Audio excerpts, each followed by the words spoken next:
appeal in the matter of Optis Cellular Technology LLC and others, and Apple Retail UK Ltd and others. Part heard. Yes, Mr. Phillips. May it please you, my lords.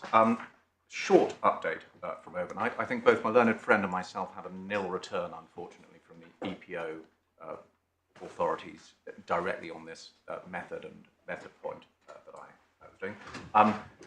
On thinking about overnight, there is some further guidance that I say we get when one looks at Synthon, but I'll come to that in the context of the Claim 9 anticipation point when I can deal with both Lord Justice Birss's question and indeed I'll revert on that authority.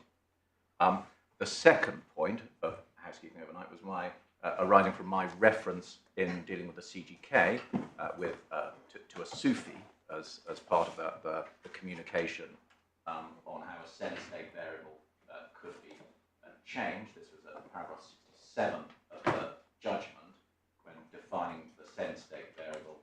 I said it shall be updated after the aforementioned AMD PDU is transmitted or after transmission of an MRW Sufi, which includes SN MRW length is greater than BTS. And your lordship's asked, where is that in the judgment? It's not in the judgment. There is an explanation of what a Sufi is, for what it is worth, in Mr. Kubota's witness statement. I can hand that up. I've given it to my learned friend. It's 2 paragraphs. It wasn't challenged cross-examination. It's not indeed a particularly big or relevant point on this appeal, but your lordship's asked. Well, I think it would be helpful, given the question has been raised. Thank you. My lord, let me pass it up then, my lords. These are 3 copies. What this is the first page of the first expert report of Keiji Kubota, who was our expert, technical expert at trial, and the relevant paragraphs with the relevant explanation of what a Sufi is. There's something of the Eastern mystic about it. Paragraph 120 on the second page of this clip. Superfield indicators. Superfield indicator. And then within 121, with specific reference to the SN MRW length greater than BTS, if at 121 and over the page, there are the 4 forms of Sufi in which information on acts and acts can be communicated in a status report. And the first one, which is list, the Sufi indicates a list of SN and L, where SN is sequence number and the AMD PDU, which was not correctly received, and L is the number of consecutive AMD PDUs not correctly received following the AMD PDU with the sequence number SN. And that, as we see it, appears to be what's being referred to, but I'm not sure a lot turns on it. It's just this super field. All right. Thank you. So, my lords, with that housekeeping out of the way. Mr. Minister, could you, your solicitor, possibly just send my clerk an electronic copy? My lord, most certainly. So, my lord, I then turn to the patent, which is in supplementary bundle tab 1. And what I propose to do is to give your lordship through the specification of relevant bits of the specification to the disputes that come in on construction, and then having gone through that and looked at the claims as a sort of overview, I will then go to where the judge deals with each of the claims that are in issue and the construction points within his judgment, and then turn to my learned friend's points on them. So that's the approach I want to take. Becoming more familiar, I should imagine, the pattern now, but your lordship will recall that paragraphs 6 and 7 on page 2 address the existing agreed criteria for setting a poll. And those are the transmission of the last profile data unit. So when you get to the end of your data, the last PDU, you request a poll, and then the expiry of a poll retransmission time, which is in fact more when you send a poll and you don't get your response back. If you send another poll to say, where is my status report? And then at 8, the patentee explains why these are not sufficient in context of bursting traffic, and clearly sets out that where it's sufficient for bursting traffic, if a poll is sent to the last PDU and you're sending it in bursts, you can see why you might well avoid continuous transmission, however, additional triggers may have to be considered. A properly designed polling procedure can be used to limit the number of outstanding, i.e. transmitted but not acknowledged PDUs or bytes, and to avoid stalling situations. And then Patty sets out the two known mechanisms, counter-based and window-based, that have been identified to avoid protocol stalling. And it defines that protocol stalling as an expression signifying no more new data can be transmitted, and it may operate either on transmitted RLC PDUs, the polling mechanism, or transmitted bytes. So what the aim is, or what is sought to be avoided by both the counter-based mechanism and the window-based mechanism, is protocol stalling. And then the patent goes on to describe these two known systems, and it does so. Paragraph 9, a counter-based mechanism counts the amount of transmitted PDUs or bytes and sets the poll bit when a configured number of PDUs or bytes have been transmitted. Now, just looking at that wording, counts the amount of transmitted PDUs or bytes and sets the poll, we will see, as we go through, that form of wording is repeated. It crops up in the claims, it crops up in various other places in the patent. That is, we say, indicative of this link back to counter-based type counting when the patent is discussing counting.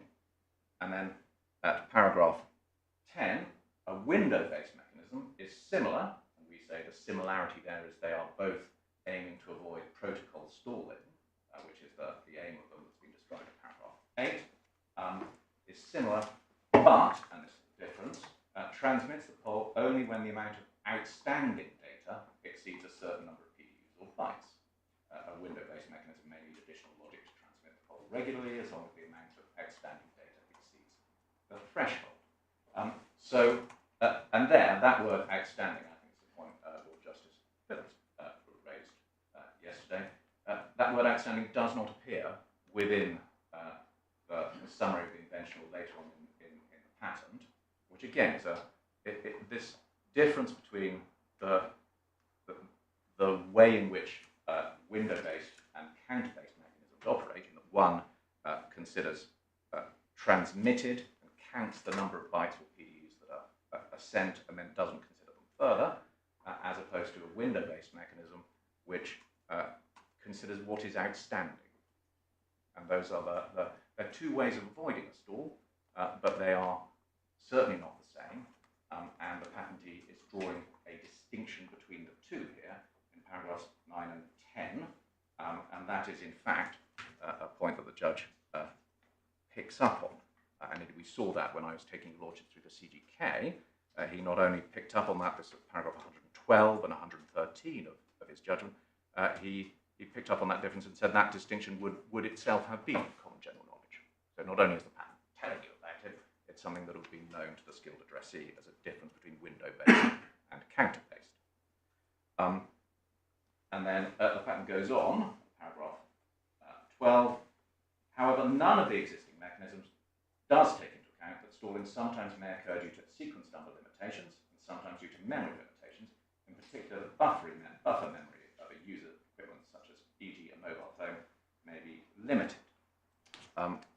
So the purpose of the invention, as we see, and what's said when we get to paragraph 15, about the first aspect of the invention, is to address this double effect of stalling due to sequence number limitations and sometimes memory limitations, and to avoid such protocol stalls. But the way in which it's described in doing so, paragraph 15, is entirely in the language of counter-based, counting, as set out in paragraph 8. So you can see that at paragraph 15, according to a first aspect, the object is achieved by a method. I'm going to read that. And in particular, at line 4 to 5, that wording, the first node counts the number of transmitted data units and the number of transmitted data bytes. That very much harks back to paragraph 9. Sorry, I said paragraph 8, I meant paragraph 9. The counter-based mechanism counts the amount of transmitted PDUs or bytes.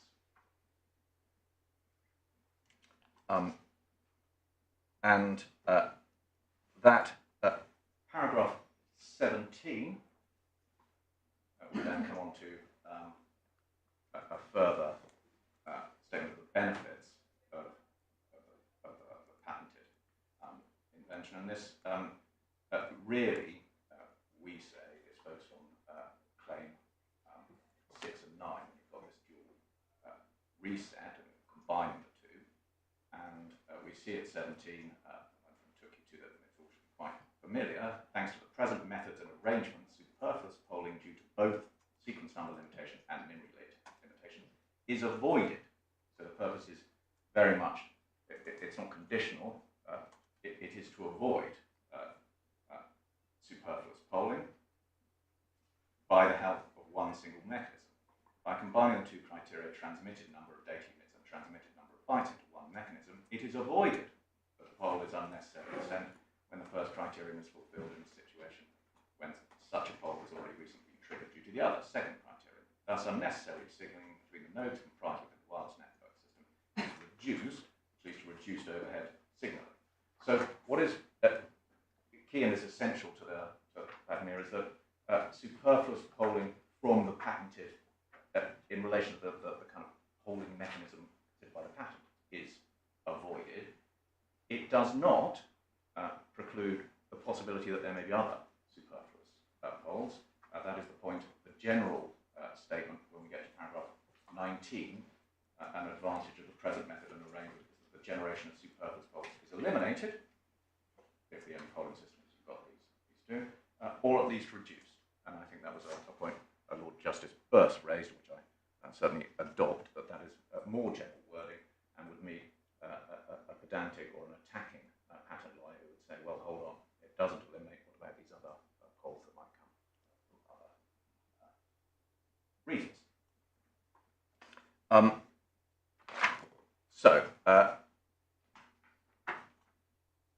That's, I mean, essentially, within here, my learned friend has a point on paragraph 91 within, where she says that there is a use in 1991 where she says when and if appear to be used optionally. I'll address that shortly when I look at the claims, but just a global submission in relation to this. There are no, within the specification of the patent, the judge is quite right, there is no mention of, when describing the methods of the patent, in the various embodiments or otherwise, there is no description of the use of a status report in the manner in which it is used in window-based systems in order to adjust and take account of acknowledged PDUs or to closely track the outstanding data and indeed all PDUs. And there is no use, once you're into the description of the invention, of outstanding in the sense that it's used in relation to a window-based problem. And indeed, that's the point that the judge made when he said nowhere is there a reference to a status report as necessary to track usage of resources. Looking now at the claims... Does that add anything to the point that it's common ground that the specific embodiments described in the patent are counter-based, not Windows-based? I mean, that's common ground. My lord, yes. The question is, what's the scope of the claims, having regard to the language used in the claims? And the mere fact that there's no specific embodiment directed to Windows-based doesn't exclude, in itself, doesn't exclude the possibility of the claims extending wider. My lord, certainly. But when construing the claims as the judge does, it is perfectly proper to take into account the context, looking at how language is used throughout the patent.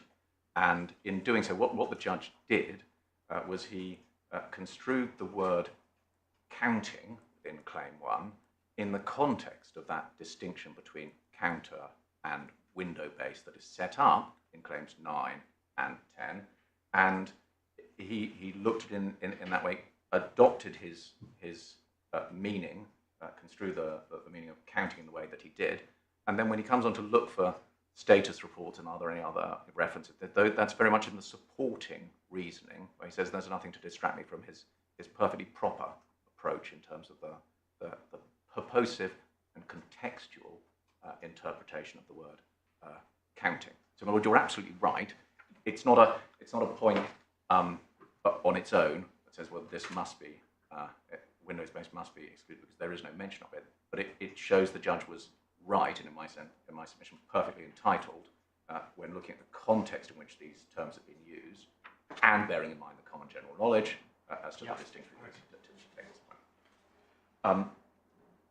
So looking at the claims, and if I may, rather than looking at I know we've previously been looking at the integerized breakdown within the judgment, but given we're at the patent, it's worth looking at how the claims are framed here, because in fact it makes very clear, or what we say is an important part of claim 1, that there are 3 express steps that are required by the method, and indeed there is one further step that it's common ground is implicit, and the integerization doesn't, because of the way it breaks up, it doesn't quite capture that.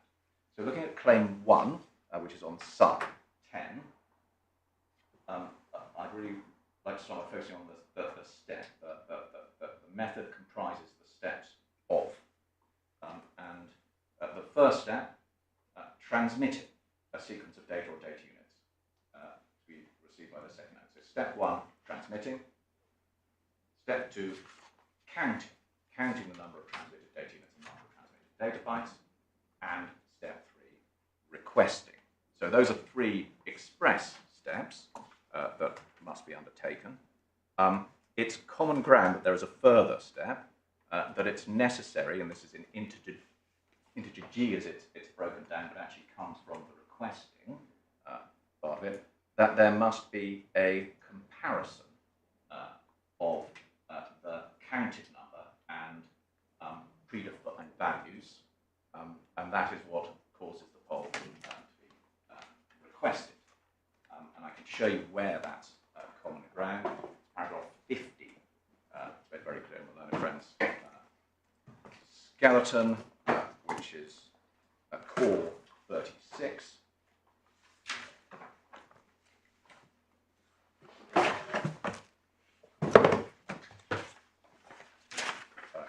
It actually comes in a criticism that the learned friend makes of the judge. She says, the judge failed to take into account the meaning of counting in the context of the claim as a whole, and in particular in the light of the final integer G, which requires a comparison of the counted number with a threshold.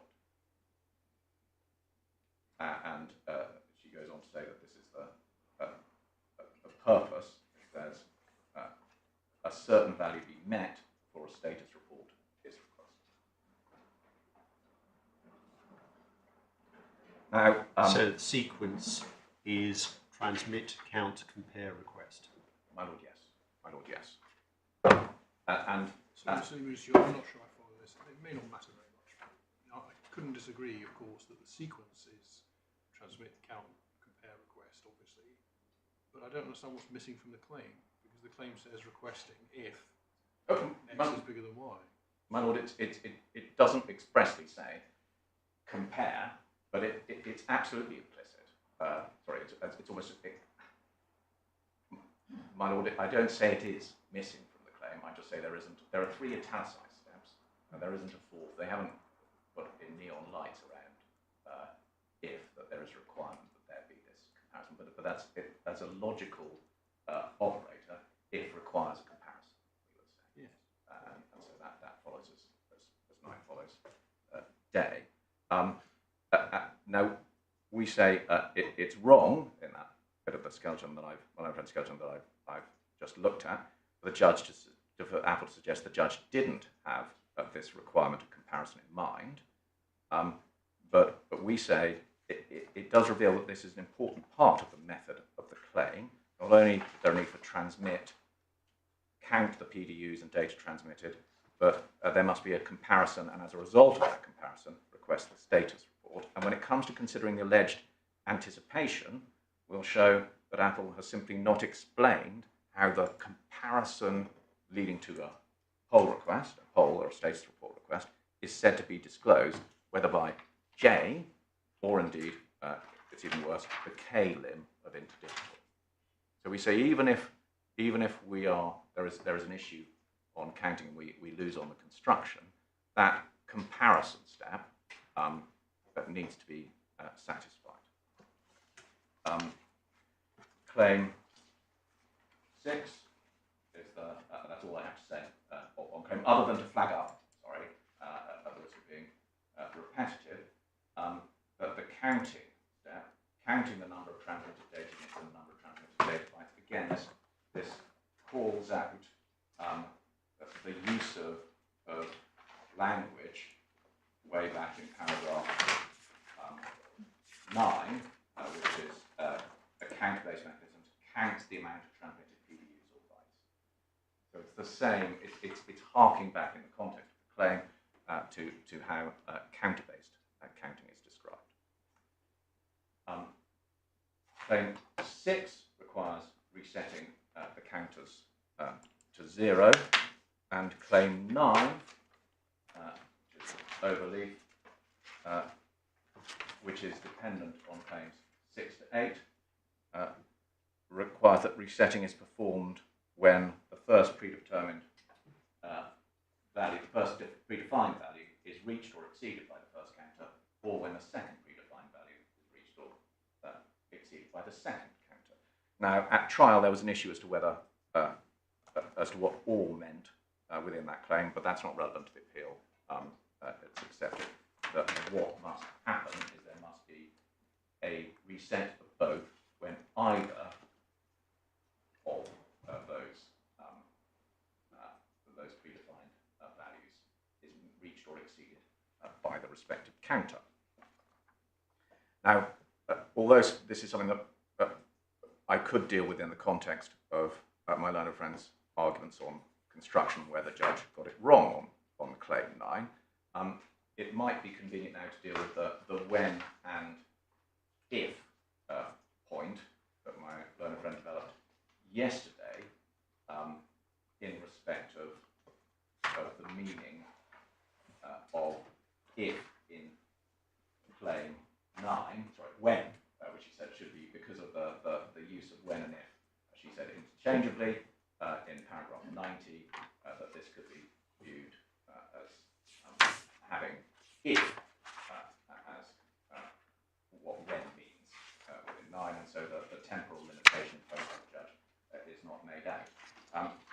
Your Lordship was perfectly correct in my submission to look at the slightly simplistic approach of putting claim 9 on claim 6 on claim 1, tagging it on the end and saying that if when means if in the context of claim 9, then claim 9 really doesn't add anything to claim 6. So I think that's a very fair and cogent point. But it's also writ large if one looks at one of the other dependencies. You can see the same point arises if one considers, and this isn't a claim that's directly an issue, but if one considers claim 7, so claim 9 as dependent on claim 7, looking at claim 7, which is one where the counting is going in the other direction, we have a method of initializing the first counter to the first predefined value. So you start at your predefined value and then you go down, initialize the second counter to the second predefined value, resetting the first counter to the first predefined value, resetting the second counter to the second predefined value. So it's in effect bringing in the same language as claim 6 into claim 7 when it comes to resetting, and then and wherein the step of counting, line 50, comprises decreasing the first counter according to the transmitted amount of data unit and decreasing the second counter according to the transmitted amount of data bytes of the transmitted data unit, and wherein the step of requesting a status report from the second node is performed if 0 is reached or fallen below by the first counter, or if 0 is reached or fallen below by the second counter. So there you have an express if, no time limitation, no proximity, and then claim 9 dependent on claim 7, it would have no meaning, really, if when was construed as my learned friend says it should.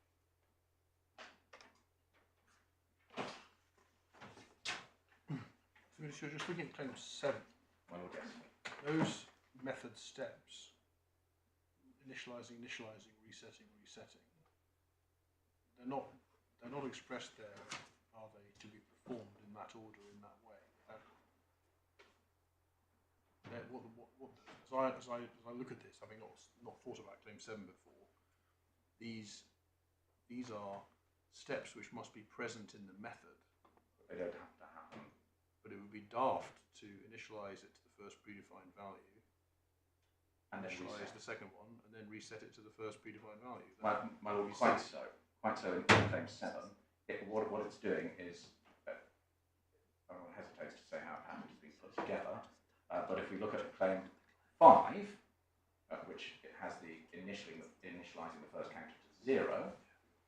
Yeah, exactly. What this is saying is these are features which have to be, in order to be within the claim, the method has to have these features, but it doesn't actually have to do those things in that order with nothing in between them, because it wouldn't make any sense. Well, yes, but So when you're doing the initializing, what you do is you set it to a predefined value, and when you're doing the resetting, you reset it to the predefined value. That's what I mean. It does. I mean, one might look at it and say resetting has to happen after you've initialized. Sure. But yes, the meat of the counting and the transition it must continue, and then resetting as becomes clear from the language from line 50 onwards, where the step of counting is described, and then the step of requesting is then dealt with in terms of the when you reach when 0 is reached. Yeah. So the format of the paragraph on the page is a bit odd as well, as you often see in these patents. It doesn't really. It looks as though if you were incautiously looking at this, you might think that the whole block of text in line 50 was meant to be a single thought, but it's not, is it? It's about 3 different steps all squashed together, which don't have to be put in that way at all. My lord, yes, I mean that is that. It was interesting that the French version uses the term reinitialize rather than reset. My lord, I must say I hadn't picked up on that. That is absolutely, if one thinks of the judge's construction, it's pleasing if one wants to, of resetting, which is to assign to the initial value, and so that is as near than be to reinitializing. So I mean that is definitely if one is purposively looking at resetting, as the judge does, rather than the normal operation of counting, what is required is an assignment distinct from that of the counted value back to a setting, a resetting, an assignment back to the initial value, which would tie in, obviously, with the French claims, which are coterminous with the other languages. Show my ignorance. How do the different language versions interrelate in terms of construction? Well, if there is, they can be prayed in aid, and we can say, well, this means this, and this is the way to pray. But generally, we stick to the language in which we are in, and the language in the body of the patent is English. Yes. So I think it's not a point I can lean on. I mean, consistency, that the claims are necessarily consistent across all languages, because otherwise you can't have a patent that covers something differently in the French language as opposed to the German language or the English language. Thank you. There are then three only construction issues on this appeal. Counting in Claim 1, resetting, as we've just discussed in Claim 6, and the when in Claim 9. How I'd like to deal with these is first to go through how the judge has approached them and look at the judge's reasoning on each of these, for each of these issues, and then after looking at the judge's reasoning, to go through my learned friend's arguments as in the skeleton and the points he has raised orally, and just say these are our responses, and I will cross-refer. You'll see where I am in my learned friend's submission, because I intend to do it from a skeleton, but I will cross-refer to the paragraphs in our skeleton that address the same points, but I intend to do it orally the judgment on claim 1 and counting. This is the judgment of paragraphs 109 to 122. So this is a core 108.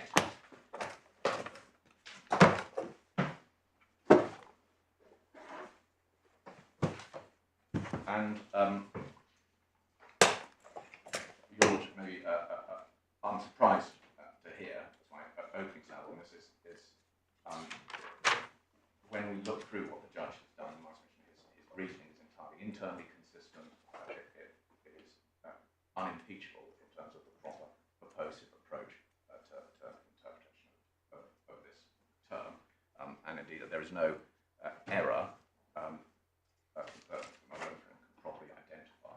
She's really just seeking to rerun the arguments and any other. But she's entitled to do that because it's a question of law. It's not like obviousness where you have to show an error of principle in the judge's approach. My lord, yes. My lord, yes. Though, well, yes, if there were an error of principle in the judge's approach, then obviously that would be a different argument. But she's entitled to stand up and say the judge simply got it wrong. And that is indeed pretty much what she's saying. Paragraph 9, it's an ordinary English word, it's not a term of art, certainly very heavily flavoured by the context. The judge then, at paragraph 10 and 11, addresses paragraphs 9 and 10 of the patent, and he draws this distinction between the two known methods. Just in terms of the structure of his reasoning, from paragraphs 110 down to 116, he's explaining his view of the context, his view of the purpose of the patent, and then at 117, he then, in the light of all of that, expresses his view on what counting means. So he's showing it's working, and then afterwards, from 118 through to 122, he deals with other matters that were raised in argument and says how they fit in with the conclusion that he drew in the light of his consideration of the context and purpose. And why that's important is it is what my learned friend says about the judge's approach to construction, and one of her key points is to say that rather than construing counting in claim 1, he construed it all as just being equivalent to counter-based. In fact, he looked at the word as if the words counter-based were in claim 1. And in my submission, that's simply not a fair approach, not a fair characterization of what the judge did. He was considering this context between the two. And you see that he gives a patent looked at 110, 111. He addresses the basic difference, 112, between window-based and counter-based, and then he draws out the point that the window-based approach is concerned with how much data is outstanding, not merely driven by how much data has been sent, but has to have regard to the current state of the transmit buffer. And so it depends on the status reports coming back. And at 113, as we saw when I was going through the CGK, these differences would have been known to the skilled trade. They're not just called out in the patent, they would be part of the common general knowledge. And he reiterates the need to have regard to the current state of the buffer is conveyed by the reference to outstanding data in paragraph 10. This would also clearly convey to the skilled addressee, who does not spell out, the role of status reports. So that's the role of status reports in the sense he has just referred to, which is depending on status reports coming back, so to adjust in respect of what is outstanding. And then, it strikes me listening to you that what the judge is doing here isn't actually necessarily interpreting the word counting on its own at all. It's actually interpreting the phrase counting ... transmitted things. well, Which is a point that you make in your skeleton. But these points about what's outstanding are about what you're counting. They're not about counting. my lord, yes. I mean, Even though the heading is counting. It is counting because that's how it was referred to at trial, debating what is covered by counting in the context of the claim, which is the question, carries with it counting transmitted. And that really is it's a fundamental point in the judge's approach, and it's a correct approach. And indeed, it comes through at 117, having got it to 115 and 116. You can see if the skilled addressee turned their mind to it, which I doubt they ever would be, but he is assuming that the skilled addressee would turn their mind to it. They would know that the mathematics inherent in a window-based mechanism to reflect the buffer occupancy would require a change every time a PDU is sent. So that's my learned friend's count, or part of my learned friend's count, and he is saying that if the skilled addressee did turn their mind to it, they would know that, and that a change would reflect one extra PDU sent and the number of bytes in it. But then he goes on, they would not regard that as making it the same as a counter-based mechanism. So he's drawing the distinction again between counter-based and window-based. He reinforces that at 116. Another way of looking at that is counter-based mechanisms operating units of PDUs and bytes. So that's what's gone out. Whereas window-based mechanisms operate in terms of percentages. Now, why that's important, my learned friend says, well, a percentage still has counting in it, but a percentage is it's what portion of 100, what proportion of another figure has been used. And that's the point the judge makes. Yeah, so looking at this section through to 117, what you say is the judge has paid close regard to the context, and having regard to that context, he rightly, you say, reaches the conclusion he does in 117. I would guess. But what do you say to the point made by Ms. Lane that what the judge doesn't do, and she relies very heavily upon this, even though she put it at the end of her submissions rather than the beginning, was to say the judge doesn't really focus here upon the purpose as expressed in paragraph 17 of the patent of avoiding superfluous polling, and in particular, he doesn't ask himself the Catholic question, why would the patentee want to exclude? Well, this is to a degree, it's a form of how the judge has expressed himself rather than what he's actually doing, because it's plain within his consideration here that what he is looking at the purpose of that, what we say the purpose of the patent, is reducing all of it, it's limiting superfluous polling and avoiding protocol stalls through counting. And that's part of the purpose. Is not just to avoid stalling. It's to do so in the way that is claimed by this particular invention, and that's what he's doing here in distinguishing between the Windows-based and the counter-based method, and then saying at 117. It means maintaining a count of transmitted PDUs and bytes in such units. Words like outstanding and at 116, the different units that are operated because window-based mechanisms operate in terms of percentages, because they have regard to how many PDUs or bytes there are in the buffer compared to the maximum PDUs or bytes allowed.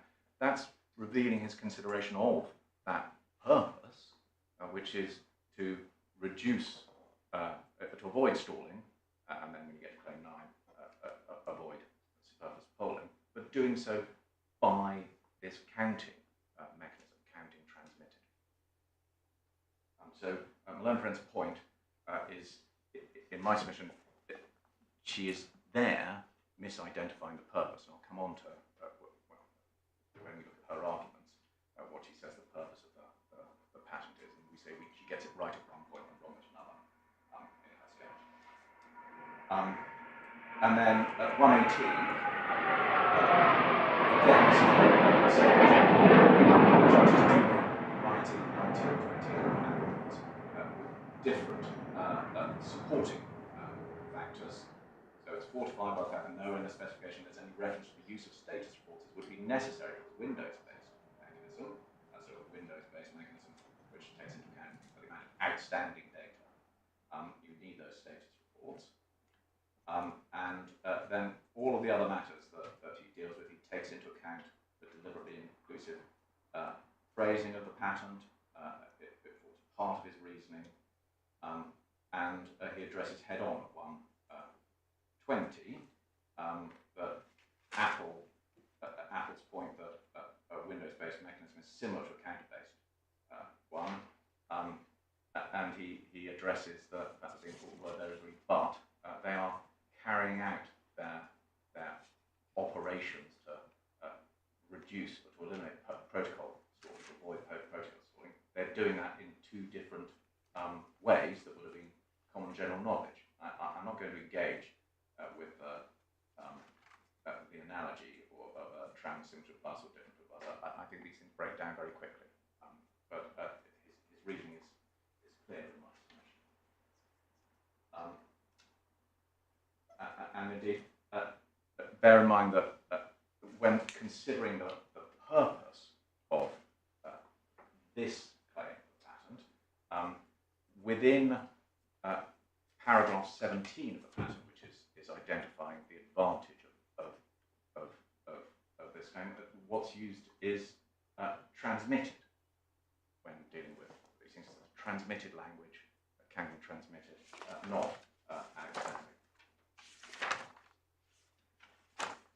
So we say his approach is consistent and right. Just dealing with, in turn, the points that my learned friend makes in her skeleton, and I'll flag up where we respond in our skeleton as I go through. She's starting this at core 36. I'll skip over if there are points that I've dealt with already. The starting point, core 36, paragraph 47. She says, she calls out, calls out, the judge revisits the issue of counting novelty. This latter section, the judgment contains the clearest statement that the judges included, which was that the claims do not cover window-based mechanisms since they are not counting. We would just flag up and say that's if what my learned friend is suggesting is that the judge unthinkingly or universally equated counting within the claim with counter-based, and therefore said window-based cannot amount to counting. In my estimation, that's not what he was doing. It's not what happens in 229. In 229, the judge is not excluding window-based counts from the claim, the window-based prior art from the claim, because it is window-based per se. He's excluding the window-based prior art because it's not counting, as he says. It's not counting for the purposes of the claim. It's not counting transmitted units in the way that, and dealing with them in the way that the claim requires. And you can see that in 229, which is at core 126. If one looks at the language the judge uses, so at core 126, paragraph 229, the judge says, Apple alleges that Interdigital anticipates claim 1 in all circumstances on the basis that there is always counting, so it's considering counting. I have rejected that because the claims do not cover window-based mechanisms since they are not counting. So he's not saying, I'm rejecting it just on the basis of it being a window-based mechanism. He's considering whether they are counting in inverted commas for the purpose of the claim, and because, a very closely related point, the window-based implementation in Interdigital does not involve counting. And counting in inverted commas it's his shorthand for counting for the purposes of the claim, quite understandably. And so it's not just, my learned friend's main thesis, which is that the judge wrongly equated counting with counter-based, slavishly ignoring anything else. That's not in fact what he did at all. It does have the effect of excluding window-based matters from counting for the purposes of the claim, because window-based polling systems do not count the transmitted data bytes or PDUs and deal with them in the way in which the claim requires. So it's that flows, and it's entirely unsurprising because the patent and indeed counter-based before the patent requires counting transmitted PDUs or data, does not require tracking outstanding sequence numbers or data, which is what the window-based systems do. It's put a bit more bluntly at 227 there, isn't it?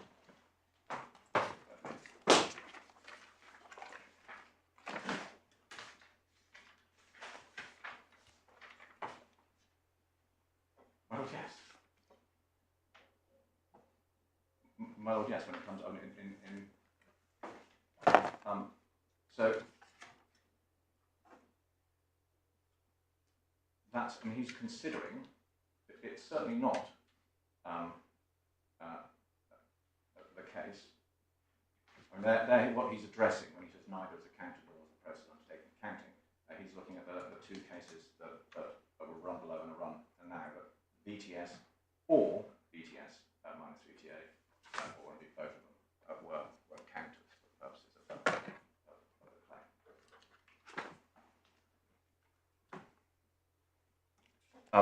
So going back to my learned friend's skeleton, so this is, we deal with this around our skeleton at paragraph 40, but let's go to 436 of where my learned friend is dealing with it. At 49, she says, the judge starts with the word itself, that's fine. English word not on tone bar, heavily though about the context, we agree. The judge failed to take into account the word in issue as counting, and the claim contained no reference to counter dates. I thought that simply not a fair criticism, we say.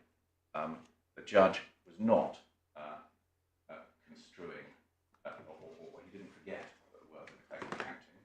He was construing, as or just verses, when it's counting, transmitted, in respect of it as used in the claims and used elsewhere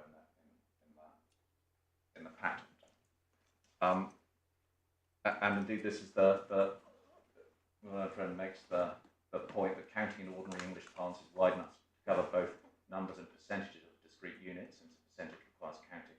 I've addressed you on that already. The distinction was not that percentages don't involve some counting. It's what is the purpose of that assessment. The count in the claim is about matters transmitted. If you are counting, if you call that within a percentage, you're assessing what's outstanding, and that is a different matter and not. The next point is at paragraph 50, that the judge failed to take into account the meaning of counting in the context of the claim as a whole, and in particular in the light of G, which requires a comparison of the counted number with a threshold. In this context, it matters not whether the count is expressed in a number or number out of 100. The percentage they have the same purpose in the context of a threshold. My lord, with respect to we say they don't have the same purpose. One is tracking occupancy, tracking what's outstanding, and the other is counting transmitted PDUs or data. It is not, they're not tracking the same thing, and so the certain value that must be met before a data report is requested is not the same value. It's not the same thing. Apple's third point, which they deal with at paragraphs 51 to 56, I can deal with briefly. We address this at our paragraphs 42 to 43. This is the, they say the judge approached the teaching of the patent, in particular at paragraphs 9 and 10. This is the counter-based and window-based mechanisms and what is to be put, ways to be put on the word similar and so on. I've addressed you on those points in my speech. The judge's approach was entirely beyond criticism on this. The fourth point, which is at paragraph over relief, paragraph 57, what's said, 57 to 59, it said that the judge may, in the passage at 115, he says if the skilled addressee turned their mind to it, the point I took your lordships to, which I doubt they ever would, know that the mathematics inherent in a window-based system, and so on. At 58, my learned friend says, this statement contains a fundamental misconception. The judge's assumption is the skilled person does not think about the fact the maths involved obtaining discrete quantities of percentage requires counting. But my lord, in my submission, that's not what the judge is assuming. The judge doubts that they'd ever turn their mind to it, but when he looks at it, he says that if the skilled person did turn their mind to it, they would know the mathematics would require a change every time a PDU was sent, and the change would reflect one extra PDU being sent and the number of bytes in it. But he then says that's not counting for the purposes of the pattern. It's not. It's dealing with what's outstanding, and so that the flaw my learned friend addresses is not a fair criticism to make. What the judge says, that the sentence she misses out, is but they would not regard that as making it the same as a counter-based mechanism. That's the distinction he's drawing.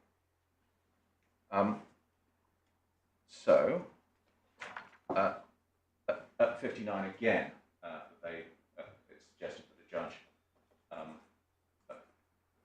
in some way elided the difference between counter-based and counting, and he should have asked himself whether the Windows-based mechanism involved counting. My lord, in my submission, when we look at the anticipation decision, it's absolutely plain that the judge is considering whether, and my Lord Justice Phillips pointed out, he said this is not counting. He considers whether it's counting. He's not, is it counter-based? The next point, at paragraph 60, we deal with paragraphs 46 and 47. This is the distinction that it says the judge sees the court on the units, the difference between PDUs and bytes opposed to percentages. Again, I mean, this criticism, it said that this ignores the fact that to calculate percentages, the underlying units first necessarily have to be counted. That in my submission, that completely disregards the purpose of the notional count, and that the percentage, the purpose of a percentage is to assess amount to track outstanding use, what is used. It's a proportion of the allowed level of a particular unit. Whereas if you're just counting units, you're just counting what's gone out. Those are different. And it is the counting rather than the assessment of percentage that is contemplated by the patent and is in line with the purpose of the patent. The sixth point we address in our skeleton, this is their appeal, skeleton paragraph 62 and 63. This is the status reports point. I've addressed you in general on this. At 62, they criticise that the judge draws support from how status reports are not referred to. Looking at the 4 points specifically that my learned friend raises under 63, in my submission, none of them are fair or particularly helpful. She points out that status reports are referred to numerous times in the patent. There's a claim on itself. That's so, but not status reports used, the use of status reports such as would be necessary for a Windows-based mechanism. So none of these are that kind of reference. And then B, as explained in the technical background section above, status reports part of the CGK are necessary to both counter-based and window-based mechanisms. The claim of invention simply cannot work without status reports. Again, that's missing the point that it's the judge was referring to the use of status reports such as would be necessary. So it's a particular form of use. C, the absence of reference to a feature does not imply that the claim excludes use of it. That's correct. It's a factor one takes into account, but I've addressed my Lord Justice Arnold on that point. And then D, despite paying lip service to the principle that the claim is not limited to preferred embodiments, the judge expressly says he's paying attention to that principle. The judge seems to be influenced by the fact that the preferred embodiments described in the patent are counter-based rather than window-based. assertion. In my submission, there is no good ground of criticism that the judge has wrongly read in features of preferred embodiments into the claims. The sixth point, the seventh point is the reference to inclusive of language. Now, the judge heard this submission below, and he addressed it, perfectly properly. These paragraphs referred to are, to a degree, boilerplate. My clients can't disregard them, but my learned friend has not, in my submission, identified which particular terms, which benefit he gets from looking at those specific paragraphs that mean that the claim should be read in the way that she contends, rather than just saying, well, it should be broader. And they in particular have not pointed out specifically how those words in those particular paragraphs she's referring to allow the term counting to bear the particular meaning for which they contend. The eighth point that my learned friend makes is paragraph 67, which we address at our skeleton at paragraph 50, is monotonicity. Now, in my submission, this is a completely unfair criticism when looked at in the context of the judge's reasoning here. If one bears in mind that what the judge is thinking about is counting of transmitted data and PDUs, and the fact that one cannot untransmit data or PDUs, then that entails the count going either up or down, but only one at a time. It is monotonic. It's not a limitation to the meaning of the counting that has no basis in the patent. The patents express that what is counted is the transmitted data bytes or PDUs. And there was significant argument about this below, about the importance of monotonicity. And the judge is perfectly right to accept our submissions. And it is a key point of difference between the prior art relied on, where what is said to be a counter can go up or down, because it's not just taking into account what is transmitted, it factors in another matter, those acknowledgements that come in. Which is why, whether or not my learned friend can point at BTS or BTS minus BTA, in particular BTS minus BTA, and say that is a count, we say it isn't. It's not a count for the purpose of the patents, because it doesn't just count transmitted. It takes into account the status reports that come back. And that's the purpose of that's what happens with BTA. And the 3 points that my learned friend says that the judge was wrong to take into account at 68A, in my submission, take matters no further at all. So at 68A, the patent counting can be performed one by one, byte at a time, or can be done by adding the total of the bytes in a PDU to the counter at one step. Well, so be it. That doesn't engage in monotonicity one way or the other. It's how much one can go in one direction, rather than whether one can turn around and take matters off the counter. And then B, the patent covers counting either upwards or downwards. Yes, this is true. It allows that the counter may go up from 0 to a predetermined value, or from the predetermined value down to 0 in claim 7, which we were looking at. But again, it doesn't say you can do both at the same time. That would be antithetical to counting what is transmitted, or counting down what is transmitted. And then C, claim 1 does not specify whether transmitted includes retransmitted PDUs, i.e. those which have been already transmitted once but were not. Well, my lord, without sounding too flip, so what? If it does include retransmitted PDUs, then it is counting the transmission of those retransmitted PDUs. It's not taking these matters off the counter. It doesn't suggest anything that undermines monotonicity.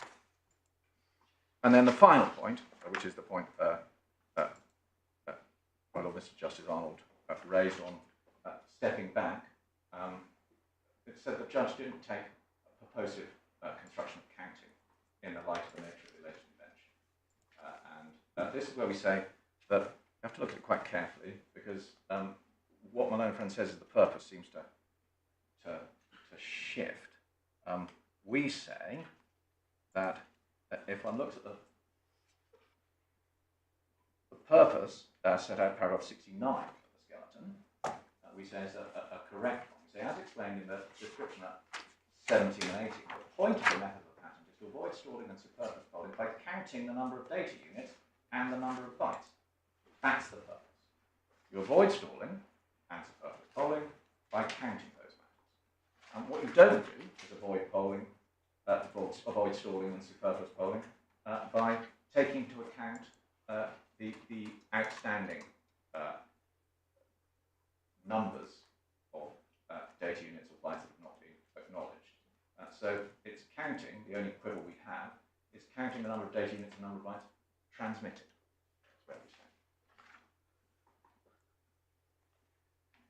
And then at 70, the judge correctly noted both counter-based mechanism and window-based mechanisms are similar in relation to what they seek to achieve, the prevention of protocol stalling, darn tooting, we say.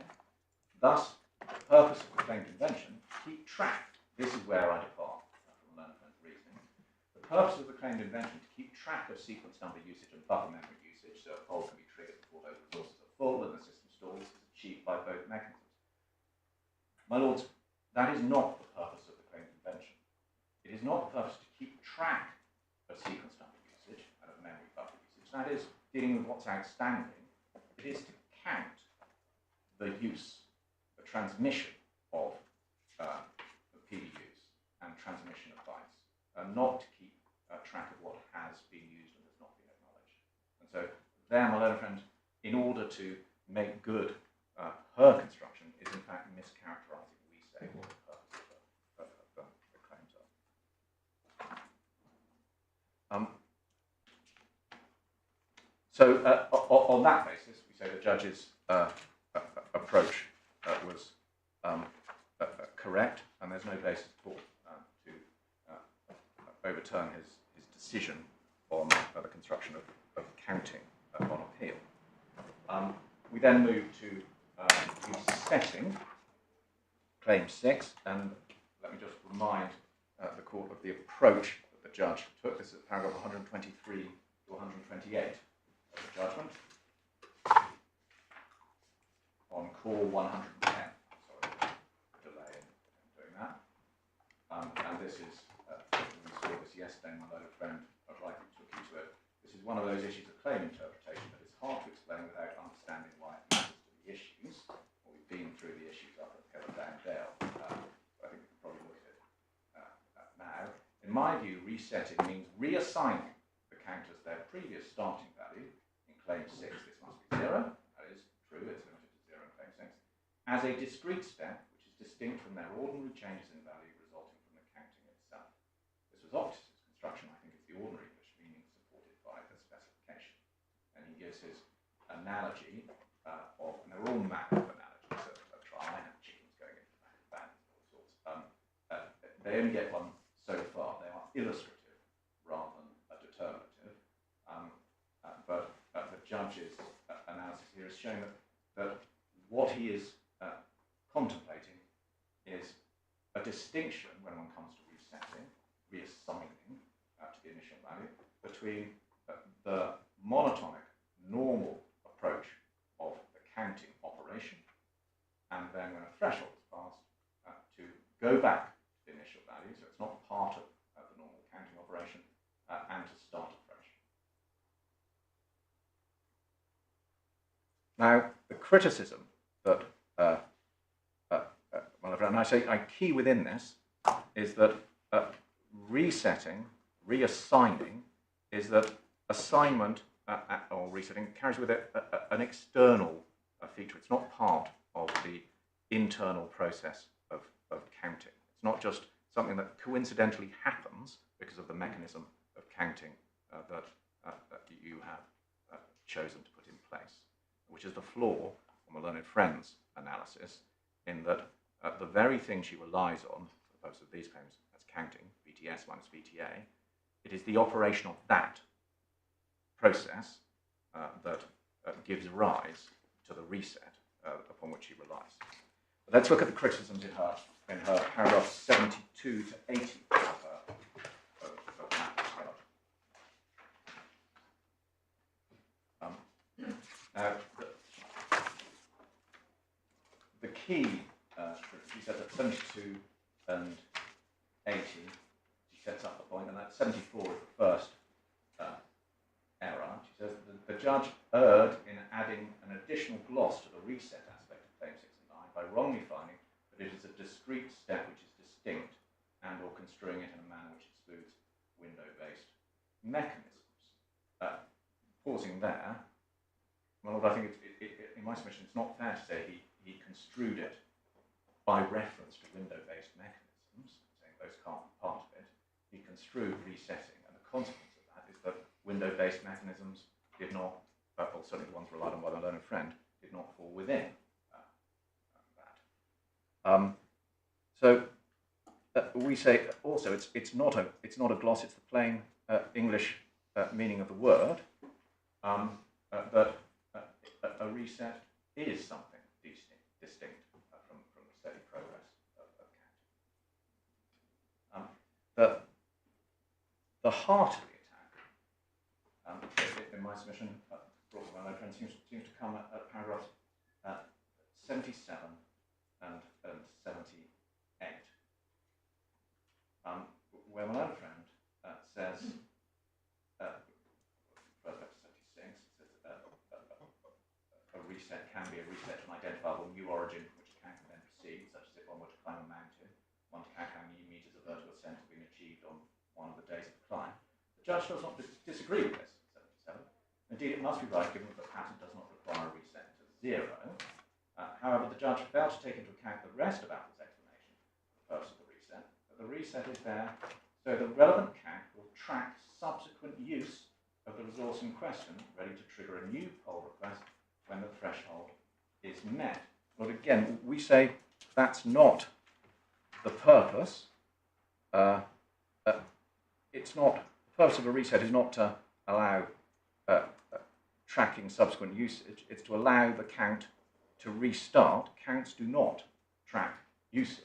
Counts count what is going on. There's only so many ways one can say it.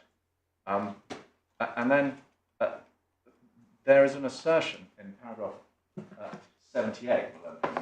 This purpose is achieved by the operation of the window-based mechanism, just as much as the counter-based mechanism. So that's said to be the reset allowed tracking of subsequent use. And then, since if the window-based mechanism were never reset, it could not track use of resource and would be a hopeless polling issue. Well, pausing now, that is simply wrong. That's not how window-based mechanisms work. If a window-based mechanism is working well, then it is never reset, it never needs to be reset, because what it does is it tracks occupancy, and if you've got too much, it sends a poll request. And then it drops down. That leads to a status report, which leads to things dropping down. You don't need to reset it, in the words of the judge, which is to reassign to the starting value, because it runs in a continuous way, tracking the use, the occupancy, and so one doesn't need to reset during any one period of operation. Contrast a counter-based system where it could easily get out of sync with the occupancy, because all it's doing is counting what is going out, not what has been done to that which has gone out. It's a fundamental difference, and the criticism that the learned friend says the judge didn't take into account, or the assertion that a window-based mechanism requires reset, it's just not correct. And then the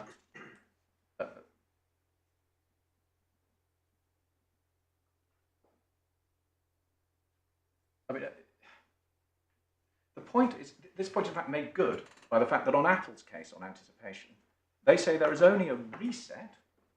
There is only a reset in the operation of interdigital, which is a window-based approach, in very particular and rare conditions.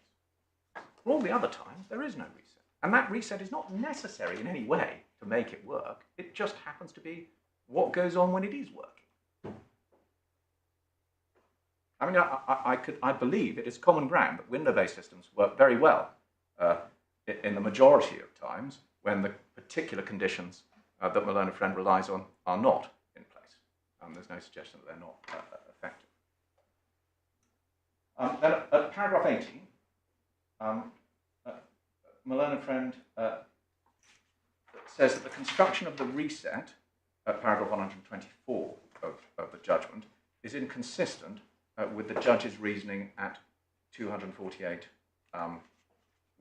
Now, in order to look at that, I think we need to consider these 2 points. 248 little Roman 1 of the judgment is at 131. And this is the judge's finding. We'll come to it in the context of anticipation. But when he's considering counting and reset, and considering the issue of reset if counting has been established, says assume VTS minus VTA reflects window occupancy on a continually adjusted and consistently calculated basis. In certain circumstances, it will go abruptly to 0, but it is not a reset, as I have construed the term above. It is not a discrete step distinct from the ordinary counting. It is perhaps loosely analogous to the shoppers leaving, all the shoppers leaving at once. Now, that is not inconsistent with the judge's, it's entirely consistent with the judge's finding as to what a reset is. I think the point my learned friend is making comes from her appeals judgment, paragraph 124, which is core 50.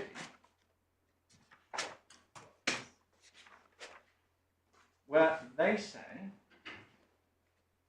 and this is criticised this at 123 and 124, they say the judge wrongly held that although VTS minus VTA does go abruptly to 0, it's not a reset as I've construed, it's not a distinct step. For the reasons explained above, that constitutes a reset both on a literal and purposive meaning of reset, reflecting the sliding window is thereby flush with both PDs and bytes, but that's my learned friend's construction. And on the court's own construction of 124, since it is a discrete step distinct from the counting itself. It happens when VTA is updated upon receipt of the status report, rather than when the PDU is transmitted. Now, look, when I first looked at this, I thought my learned friend had forgotten what her counter was, whether it was VTS minus VTA, because she seems to be airbrushing VTA from the equation. She's just looking at VTS. But I think the point is that she is saying that VTS minus VTA, if it had just gone up on transmission, it's a counter. But then when you do exactly the same step in interdigital, in exactly the same method, and you then take into account a variation in VTA that coincidentally brings it down, is the same as VTS and so brings it down to 0, then that's not a count. It's not part of the counting step. When the counting step she is referring to is the combined VTS minus VTA. So rather, I think that her point is that the same term, the same feature, is sometimes a counter, but not a counter in this particular circumstances, and on that basis you can say it's then a distinct and discrete step from the counting process. If that is my learned friend's point, in my submission, it is tortured logic, and it involves the error of relying on one feature both to be a counter and not a counter within the same description of the method that is in interdigital, and that is illegitimate.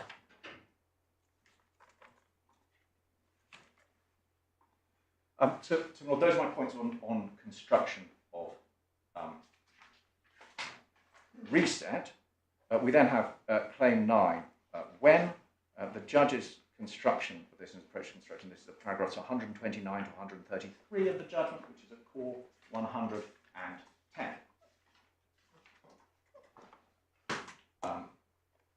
It's 129 claims 6 and 9 timing, and the judge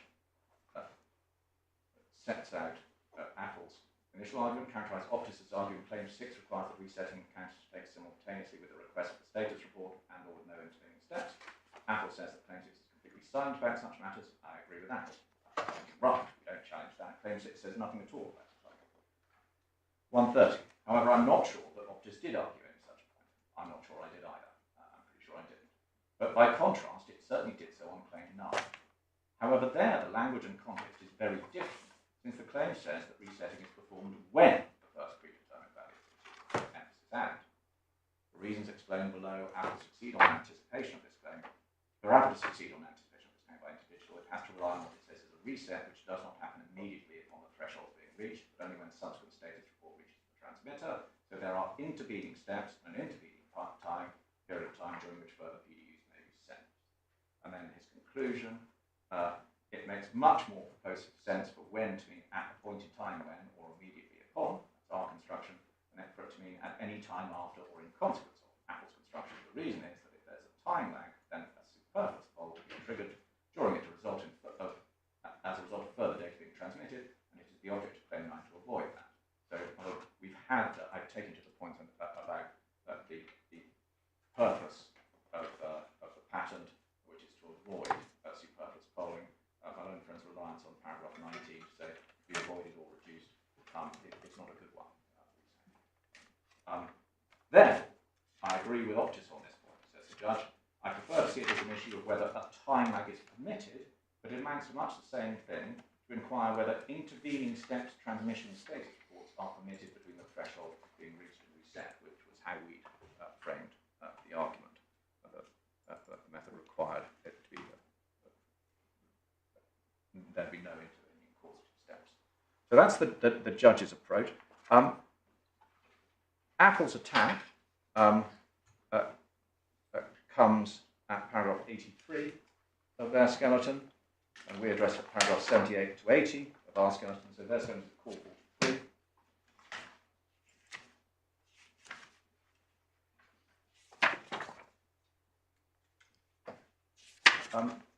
And these are points that I believe we addressed them already. At paragraph 83, the judge's reasoning correctly identifies the purpose of claim 9 related to superfluous polling. Fails to note the claim specifically directed to achieving a single mechanism in 17, and at 19 makes clear that patented method reduces but does not necessarily eliminate. But we say that's not a good point. You have my submissions on that. Furthermore, the patent does, in fact, contemplate other intervening events triggering a poll, e.g. 06 and 07. Well, those are pre-characterizing portions, and those deal with the polling, the last PDU poll and the poll retransmission time. They don't take much further. I don't see how that fits in. And then 84, the judge then fails to take into account that the purpose of claim 9 is also achieved on Apple's construction, since this is the result of resetting both counters when one hits the threshold. This purpose is still achieved if when means in consequence of, so there's still a single mechanism. This is conflating, it's dealing with the wrong purpose, we say, because Apple, well, first, Apple accepts that superfluous polls could be triggered on their construction, and that means, in my submission, it's not meeting the purpose of avoiding superfluous polling. And if you give reset and when the meaning advanced by Apple, it simply doesn't meet that the purpose specified in paragraph 17 of the patent. And then at 86, it's referring back to boilerplate and suggesting that the steps may be simultaneous or in other orders or whatever, but that really doesn't make matters further in the context of the specific purpose of this aspect of the invention and the judges, we say, consideration of that purpose in construing when. So sorry, I've gone on, it's now 10 to 12. Anticipation is next on my list. I am on target to finish for 12:30, which was what I said I would. Very good. Well, we'll take 5 minutes before you go on to the next stage of your argument. I'm glad. otherwise.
I was watching 3 or 4 bits. Just about the same.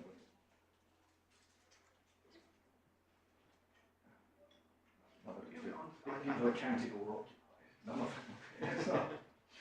You want a difference between the two. People watching the screen, you can count.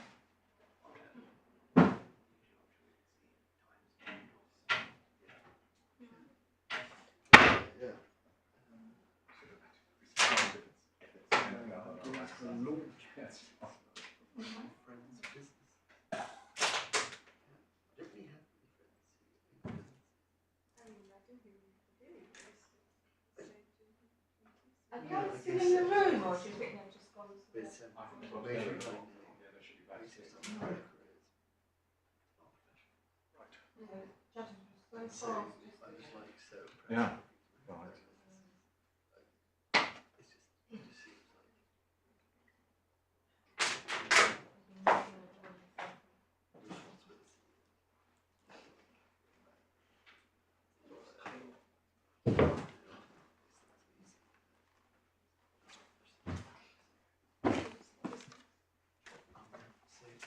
Okay, is one back in now?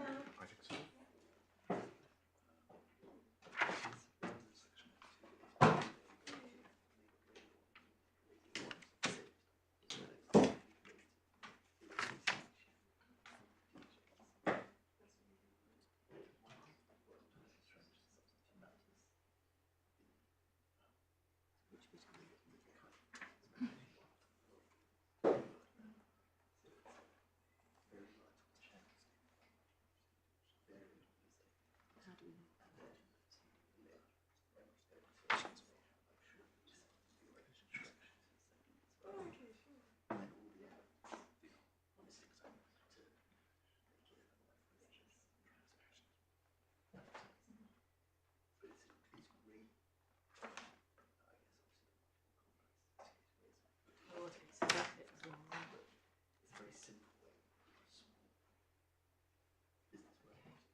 Court rise.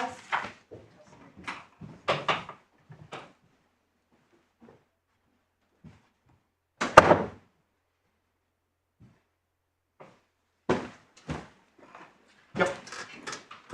My lords, so moving on to anticipation. If the judge is correct in relation to the construction issues that are in dispute, then that's the end of the matter.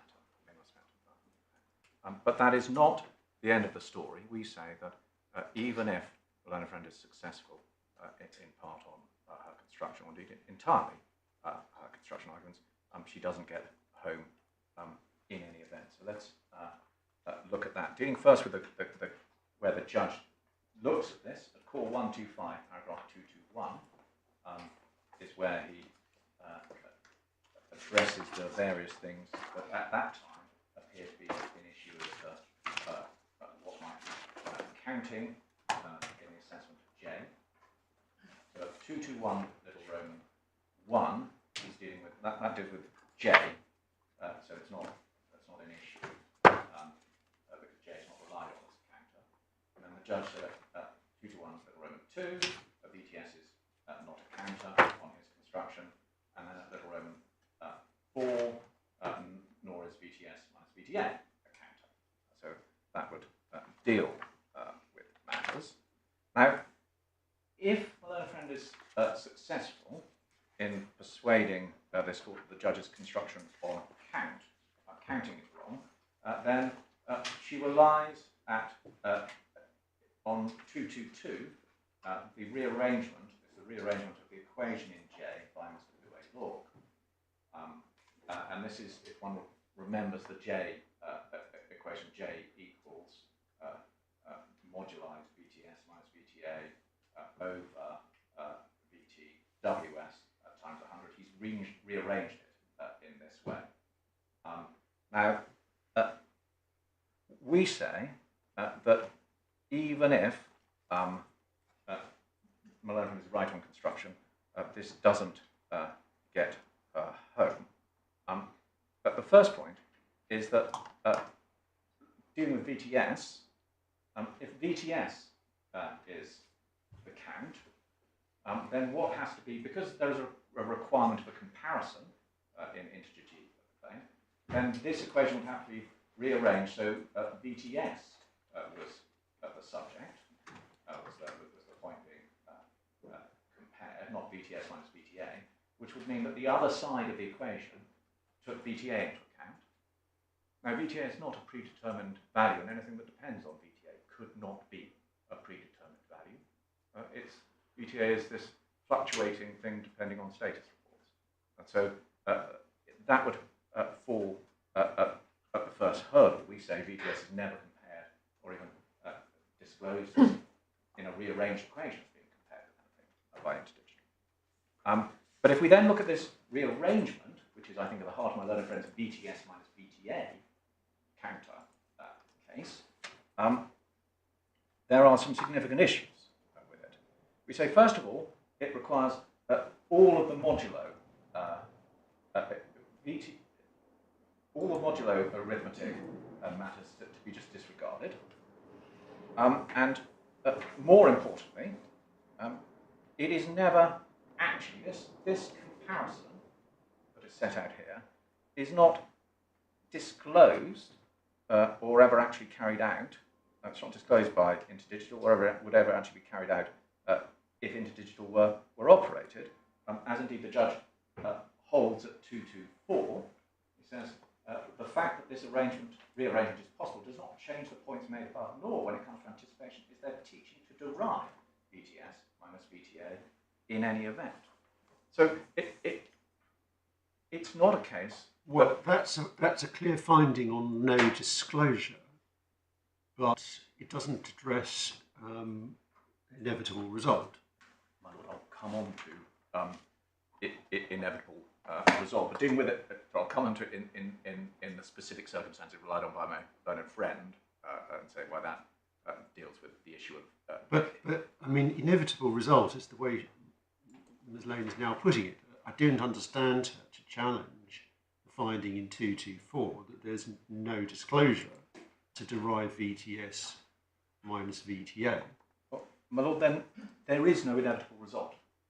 Because even if one can rearrange this, then the decision steps, the method steps within interdigital that are described, which is to compare J with the poll window function, do not, even if one's rearranged it, one is not comparing the 4 steps we're looking at. One could say there is transmission, there is counting, if my learned friend is right on transmission of counting, there is requesting, but that request is not as a result of, it's not if there has been a comparison between the count and the threshold. It's correlated with these values that one notionally... But that's a slightly different point you're making there, isn't it? I mean, my lord, possibly. Which is... I don't think you dispute that it's inherent in interdigital that there is a calculation of VTS minus VTA. My lord, yes. That's plain. My lord, yes. So, to that extent, the foundation for the case is there. What you're now saying is, well, true it is that it's part of the interdigital method that there's that calculation. You say that doesn't get a home because there's no comparison. My lord, yes, and the rearrangement, which is the notional, the school person would look at this and it would be rearranged, that is, the rearrangement doesn't require there to be that comparison and that comparison then having the consequence. And that's why it's not inevitable if you operate interdigital that you have the steps of the method that are claimed. And that's actually what the judge was holding when he says there's no teaching to derive VTS minus VTA in any event as a standalone factor and then compare it. And that's what's required. And then 225, there's a third variable in the equation, emphasizes that what's happening is not counting PDOs, but assessing window occupancy on an ever-changing basis. So, my lords, we say that my learned friend doesn't get home because what is that comparison step, which is common ground, isn't undertaken. Although, on the learned friend's construction, there would be potentially, necessarily, consequence of counting, and there would be transmission, and there would be a requesting of a poll, and you might be able to say at the time the poll was requested, the values were met or equal, but it's not as a result of that. So that's not there. But even if I'm wrong on that, assume, as may well be the case, then when we get to 228, there is a logical flaw in the learned friend's approach, and this is K. So the learned judge had dealt with anticipation and say, well, on the J bin, it's not anticipated. And the reason, primary reason, is because there's neither a counter nor is there counting. He then says the same logic applies to the K equation for bytes, and that's sufficient if what you're doing is saying there is no anticipation. There's a key part of it, there is no counter, there is no counting in K.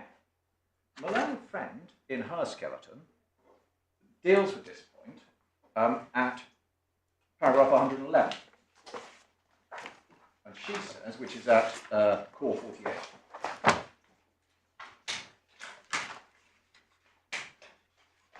And she says, the judge held at 228, the same logic applies to case J. We agree.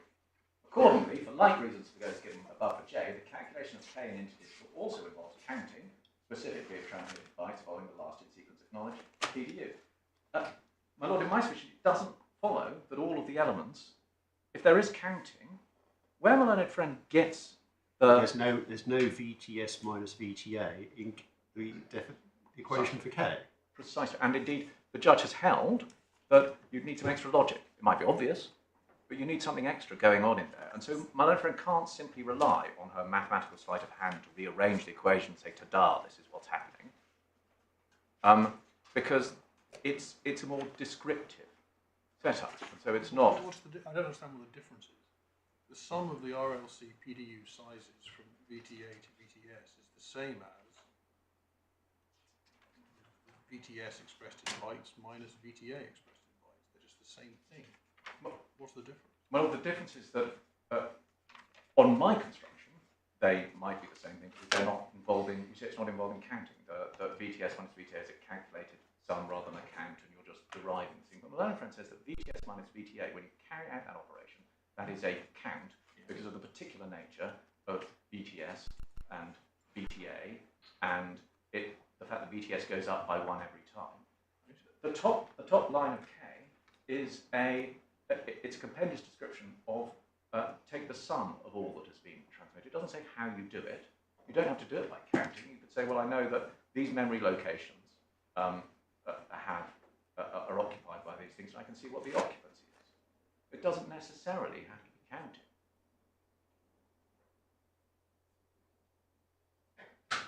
I don't know how my learned friend puts it, but she needs to show that it's... Mr. Moody Stewart, I mean, you sound like, what that sounds like is a reason why it's not counting, which is the same as the reason why VTS minus VTA is not counting. And I understand that, but the limb that we're considering is a case in which you've lost that argument.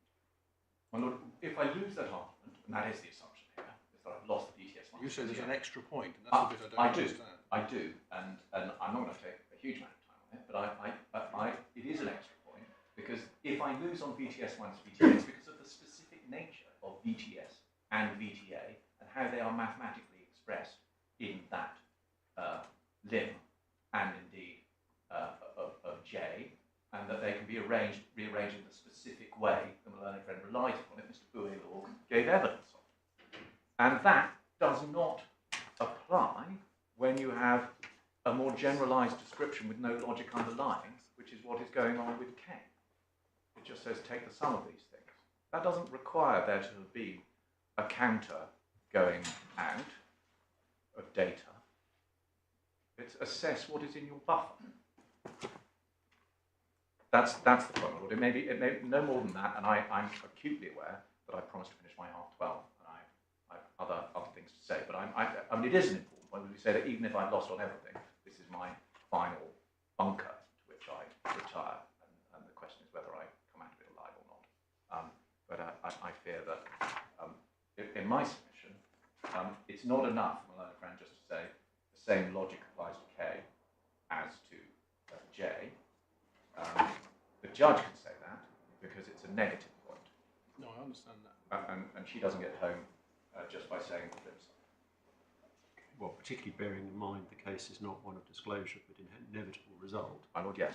And in circumstances where you don't have a simple equation which you can inherently rearrange. My lord, yes. I mean, that was my point about that she doesn't have she can't preanate the mathematical rearrangement of an equation because it's not specific enough. Their equation is not, doesn't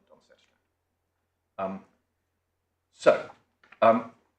In summary, we say on claim 1, irrespective of whether my learned friend succeeds on construction, we say we should succeed because of the points I've identified in relation to J. And even if I'm wrong on all of those, then when it comes to K, I have this extra point that she doesn't get home through the rearrangement. So the appeal on claim 1 should be dismissed, and because claim 9 is dependent on claim 1, that would be the end of matters. Now, if I'm wrong on that, then I need to consider anticipation in respect to claim 9, and this is dealt with, the judge dealt with this at 232 onwards and considered the issue by reference to the drawings that have been done by Mr. Bowie-Logan that we've looked at. And I reiterate that in my submission, the key point is the judge is finding at paragraph 233, or his comment at 233, that ultimately all of those are beside the point because the method of interdigital is always the same. Now, the judge then holds that Apple have shown that on certain specific assumptions, the interdigital system can lead to poll request behavior, and they say resetting that is the same as that of a counter required by the patent. And those are the conditions my learned friend said. So no data between poll threshold and status report, all acts and no acts, and so on and so forth. Now, this is the general point that I raised yesterday, is that even if, with all those particular restraints, the resultant behavior of the patent and interdigital in those circumstances might be the same, the counter dropping to 0 as if we're considering that VTS minus VTA as a counter in interdigital, may appear the same. It's not as a result of the same method being carried out. And I say that's because in different conditions, even though the same method is carried out by interdigital all the time, the resultant reset behavior is accepted to be different to that of the patent claims. So, I'd like to consider this in specific context of resetting Claim 9 to help, I think, address the point that my learned friend, sorry, that my Lord Justice Birss was raising yesterday. So Apple rely on VTS minus VTA as a counter. And they rely on those certain specific circumstances that give rise to a reset for the purposes of the claim when J or K reaches its threshold. So I'm assuming now that I'm wrong on all matters of construction. And it is common ground that interdigital does not anticipate outside of those circumstances. So if PDUs are sent between the poll threshold or status report and the status report, or if there are some knacks, the method of interdigital does not reset, and so does not anticipate on the learned friend's case. Now, just pausing there, interdigital is doing the same thing in each case. The same steps are taught by interdigital. It's the same operation, the same calculation, the same comparisons, the same conditions upon which a polling trigger is sent. All of those are the same, but because of extraneous circumstances, the particular circumstance where learner friend is selected, there is no reset. That's her case. There's no change in the disclosure of interdigital between those two circumstances, but one is said to anticipate, and one is said to not. So we say this is not a point like the Celanese case where a method is performed sometimes but not others. The fallacy in my learned friend's approach is that when she says, when VTS minus VTA goes to 0, as it does in her special circumstances, that is a reset. Yeah? But she accepts it's not a reset if, as a result of the same process being operated by interdigital, what comes back includes a knack, for example. So there's so it doesn't satisfy her special conditions. Same method steps, different result.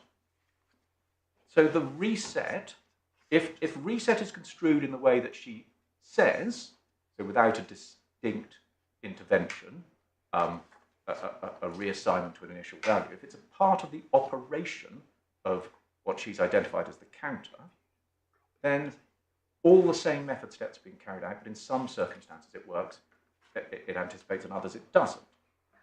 Now, we say that that means that the reset, if you construe it in that way, is not an inevitable consequence of what is disclosed by interdigital.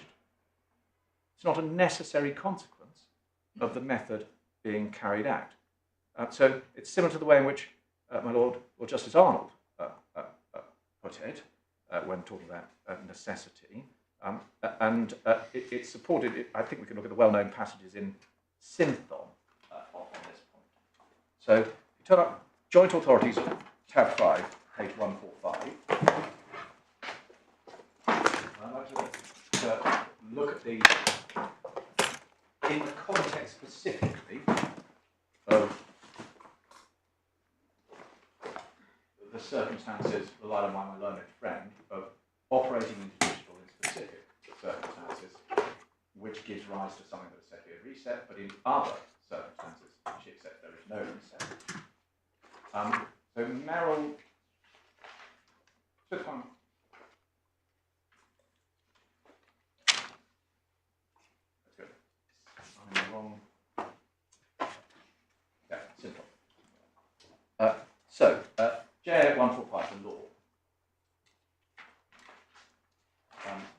And if we pick it up after the references to Hill and Evans and General Tyre, 22, the well-known summary. If I may summarise the effect of these two well-known statements, the matter relied upon as prior art, so digital, must disclose subject matter, which, if performed, would necessarily result in an infringement of the patent. So, just pausing now, we have a situation where only in certain circumstances, performing in the digital method, the disclosed method, does my learned friend say they fall within the claims of the patent. At paragraph 23, the court considers Merrill Dow. That's in Merrill Dow, the ingestion of clofenadine by hay fever sufferers, which is such a prior disclosure, necessarily entailed the making of patented acid metabolite in their livers. Therefore, an anticipation of the acid metabolite, even though no one was aware it was being made, or that it existed. But the infringement must not merely be a possible or even likely consequence of performing the invention disclosed by the prior disclosure. So it's not enough that a reset relied upon by learned friend is a possible or likely result of running into digital. It must be necessarily entailed. And we say that's simply not the case if you accept that in certain circumstances you run it and it doesn't happen. If there's more than one possible consequence, as in here, one cannot say that performing the disclosed invention will infringe. The flag has not been planted on the patented invention, although if the person performing the invention disclosed by the prior art may carry it there by accident, or if he is aware of the patented invention by design. Indeed, it may be obvious to do so, but the prior disclosure must be construed as it would have been understood by the skilled person at the date of the disclosure and not in the light of such a patent. And looking at the Technical Board of Appeal in Union Carbide, it may be easy, given a knowledge of a later invention, to select from the general teachings of a prior art document certain conditions and apply them to an example in that document, certain specific circumstances that my learned friend identifies, so as to produce an end result having all the features of the later claim, my learned friend's position on resets. However, success in doing so does not prove that the result was inevitable. All that demonstrates is that given knowledge of the later invention, the earlier teaching is capable of being adapted to give the same result. Such an adaptation cannot be used to attack the novelty of a later patent. And then, again, there are various further references, 24 and paragraph 25, to the necessity. Now we say this arises, this conundrum, this position my learned friend is in, it arises because her construction of reset is incorrect. If the meaning of reset is to assign the original value to the counter specifically, which on her construction would be VTA minus VTS, then a reset arises independently of external matters, whatever the inputs, whatever the circumstances. But because Apple rely on a reset that arises serendipitously, then the method as described in Interdigital changes from moment to moment, as they're saying, depending on external circumstances, even though the method disclosure of Interdigital is always the same. We say that's inherently illogical.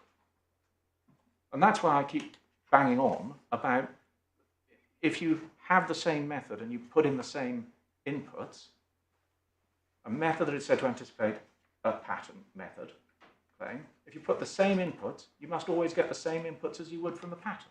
Otherwise, it's not the same. It might method. be said that the points you've just been making are strong support for your construction of reset. But we have at this stage to assume that you're wrong on the construction of reset. My lord, yes. And therefore, to argue, well, this all arises because of the way in which she construes reset doesn't help you if she's right about that. My lord, it explains how we get into this bind, how my learned friend is got into this bind. And Lord Justice Birss asked me to address it, could this depend on construction? So I say why, in fact, it does arise, this nonsense we say arises from the particular construction my learned friend has applied and how ingeniously she's then said Interdigital operates in this way. If you step back and just say, well, I have a disclosure of a method and I have a claim to a method. And the key thing is they are both methods. If you put in certain inputs to each method, the outputs should be the same if the methods are the same. So that's my overarching logical point.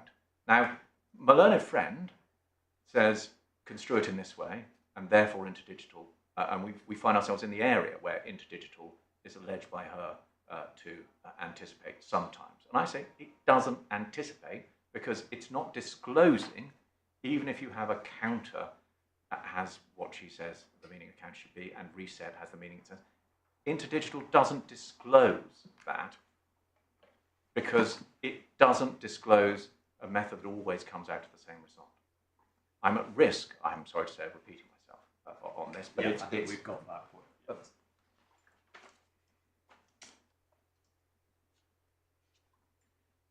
So,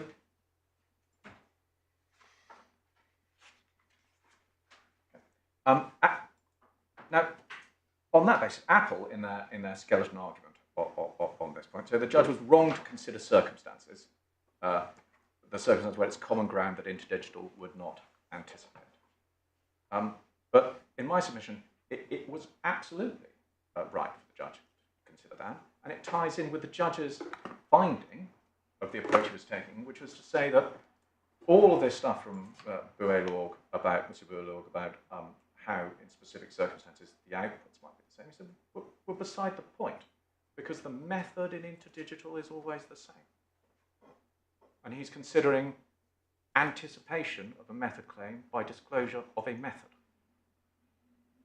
And so all of the steps of the method must be in there, and they must be the same.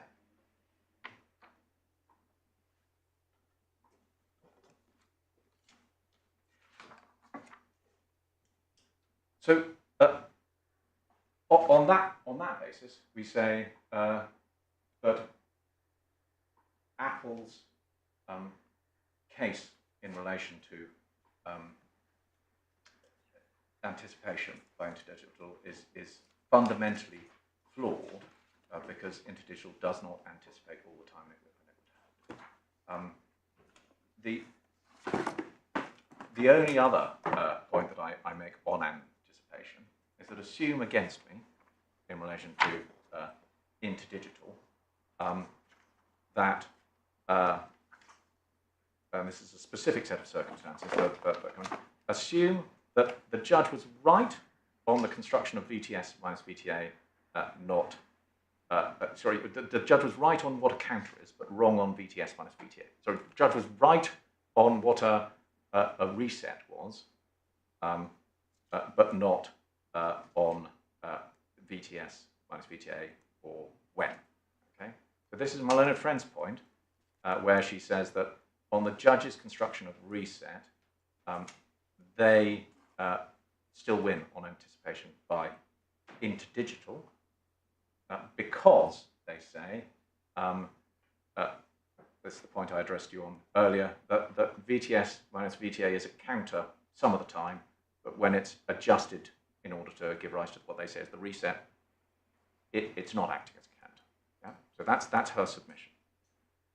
If that's the basis on which my learned friend were to win on anticipation of claim 9, or you were going to hold that you would win on anticipation of claim 9 on that point, I would pray in aid the fact that that is simply an outcome of a peculiarity of the specific way in which she says that VTS minus VTA are calculated and interact. Yeah? And how one is a counter at one point and then it's a resetting point at another. And that does not flow, it does not follow when one thinks of K, where we're left with this in the logic that doesn't, it's not expressed how K can. So if my learned friend is relying on a particular rearrangement and a particular feature of how VTS minus VTA is behaving as a counter at one point and then not as a counter during the reset, that's because of the specific features of VTS minus VTA and the rearrangement of J upon which she relies. And she has not established that that's also fulfilled when you try to do the same for K.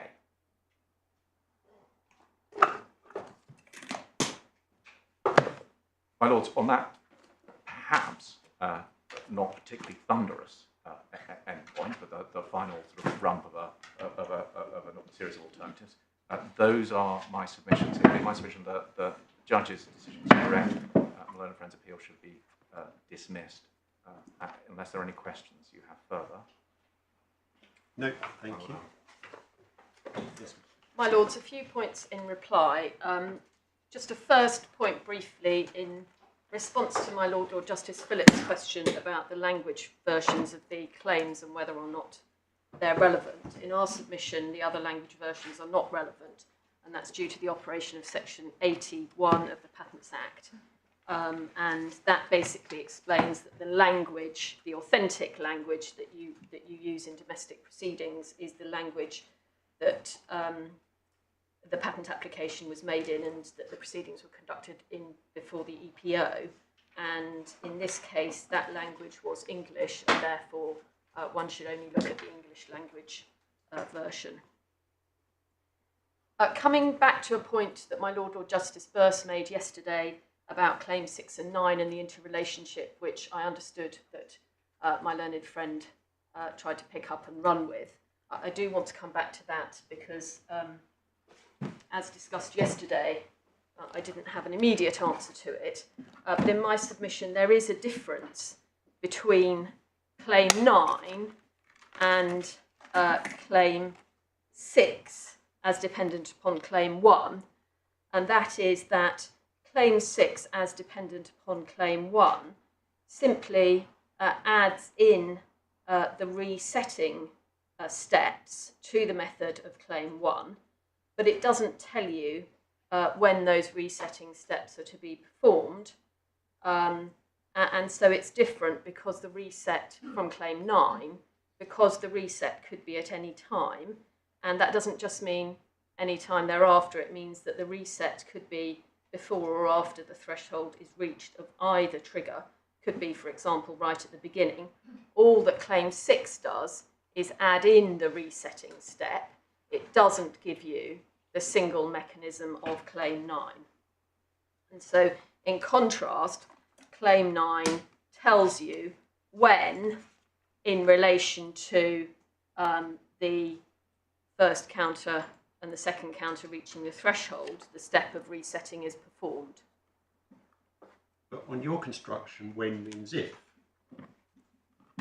I mean, if you take when to include a temporal requirement, then you're plainly correct. But that seems to be a point against yourself. No, my Lord, no, because in relation to Claim 6, what I'm saying is that the resetting could be at any point in time. All Claim 6 dependent on Claim 1 is telling you is that your method has to have the set of resetting. It's not telling you anything about when that resetting occurs. So it's just listing out that the method step comprises the steps of transmitting, counting, requesting, and in the case of Claim 6, also resetting.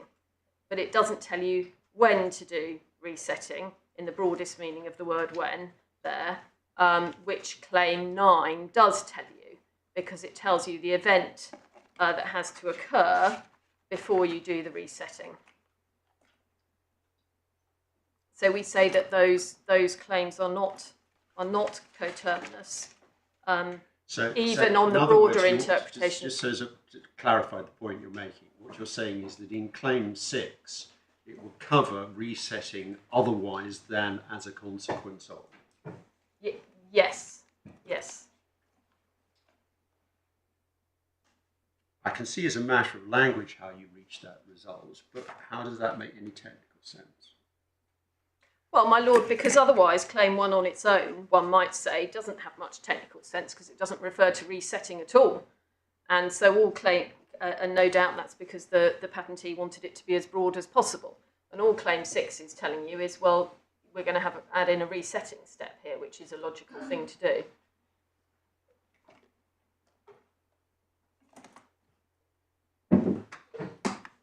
Yeah, but what, as a consequence of what else would you be resetting? Well, my Lord, you might reset at the beginning of the claim, for example.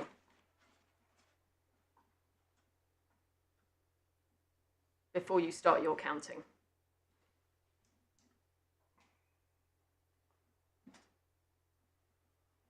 But I'm not quite sure I understand what that actually means when you think about it. I understand that you could put the words in a sequence by putting it before the word transmitting, but that's the same, in fact, as putting it after the word requesting. You do this over and over again. So why does that actually amount to anything? What you just said? Well, My Lord, I'm not necessarily saying that. Well, I'm not saying that all these claims make perfect technical sense, as I've just pointed out in relation to Claim 1, has no resetting in it at all. So one might think it's completely hopeless from a technical point of view. But what I'm pointing out is linguistically, all that's being done here is introducing the resetting step, and it's not telling you anything about what that is in consequence of. And in particular, it's not telling you that it's a resetting of both counters as a result of one threshold being reached, which I think was the point I did make yesterday. My Lords, I want to turn next to my learned friend's method-results distinction. And we agree, of course, that these claims include a series of method steps, and indeed the patentee has helpfully italicised some of the method steps, such as counting, etc. And they also include, these claims, some specific parameters as part of the method steps, so such as, for example, 0 in Claim 6. We say there is no result as such specified in the claims, and so this claim is analogous to the type of claim that you have in Herxt, which was a method claim, not a product by process claim. So you might have a method claim that is, for example, something like evaporate substance X, remove the impurities, and then crystallise it. And then a further claim would add the step that the evaporation should be at 100 degrees. And so then if the prior art doesn't include the reference to 100 degrees, but the skilled person knows that when the process is run, some of the time, the evaporation will occur at 100 degrees, we would say there would be anticipation. So in our submission, my learned friend's touchstone that with the same input, the patented method and the prior art method must always give the same output, is just too general and removed from the actual wording of the claim, which doesn't discuss input and output, just the method steps. Well, as I I've already understand gone that through. submission, but what do you say to his more fundamental point, that what you need to show is identity of method steps, and that you can't do that merely by pointing to identity of outcomes?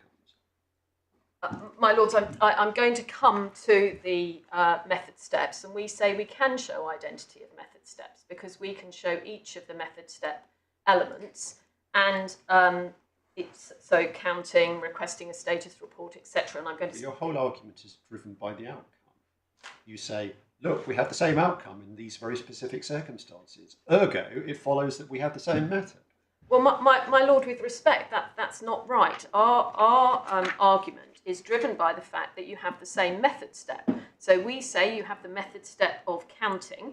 So if we turn up into digital, which is at tab 2 of the supplemental bundle, that's sub 22, then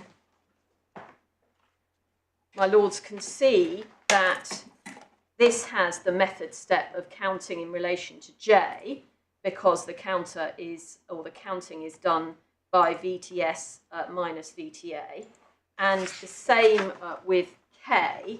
And I'm going to come back to my learned friend's point that we can't win on K in any event, but just at the moment we would point out that the sum of RLC PDU sizes from VTA to VTS is, of course, a count of the bytes of data, and we say that these this counting within this method is a count of transmitted PDUs and bytes, and we know that because VTS is as per its definition, which is in paragraph 67 of the judgment, is to do with transmitted data and bytes.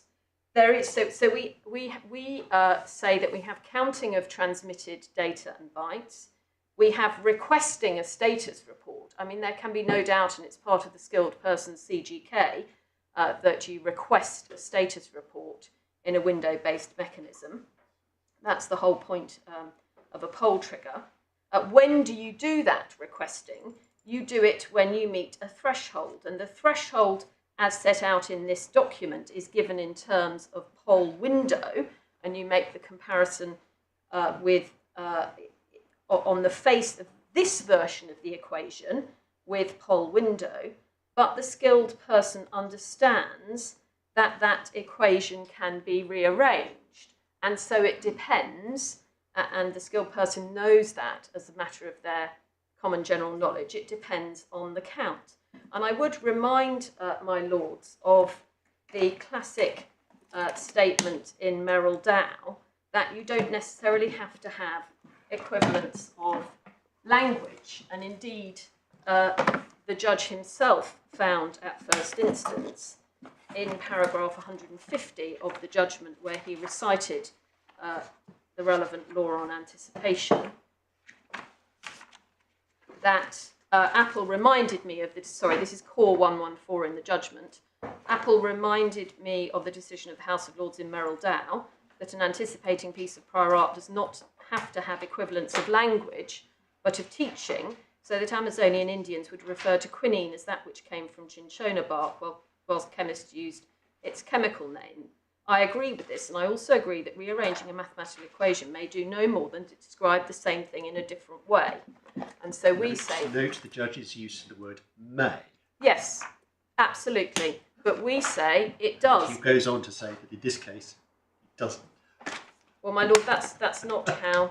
He says that's what the case is about. You're right. He says in this case it doesn't. But the point is that we say there was no good basis for that finding, because a rearrangement of the equation, which would be well within the skilled person's CGK, clearly shows that the requesting of a status report is dependent upon a comparison of a threshold, and that threshold can be defined in terms of the count.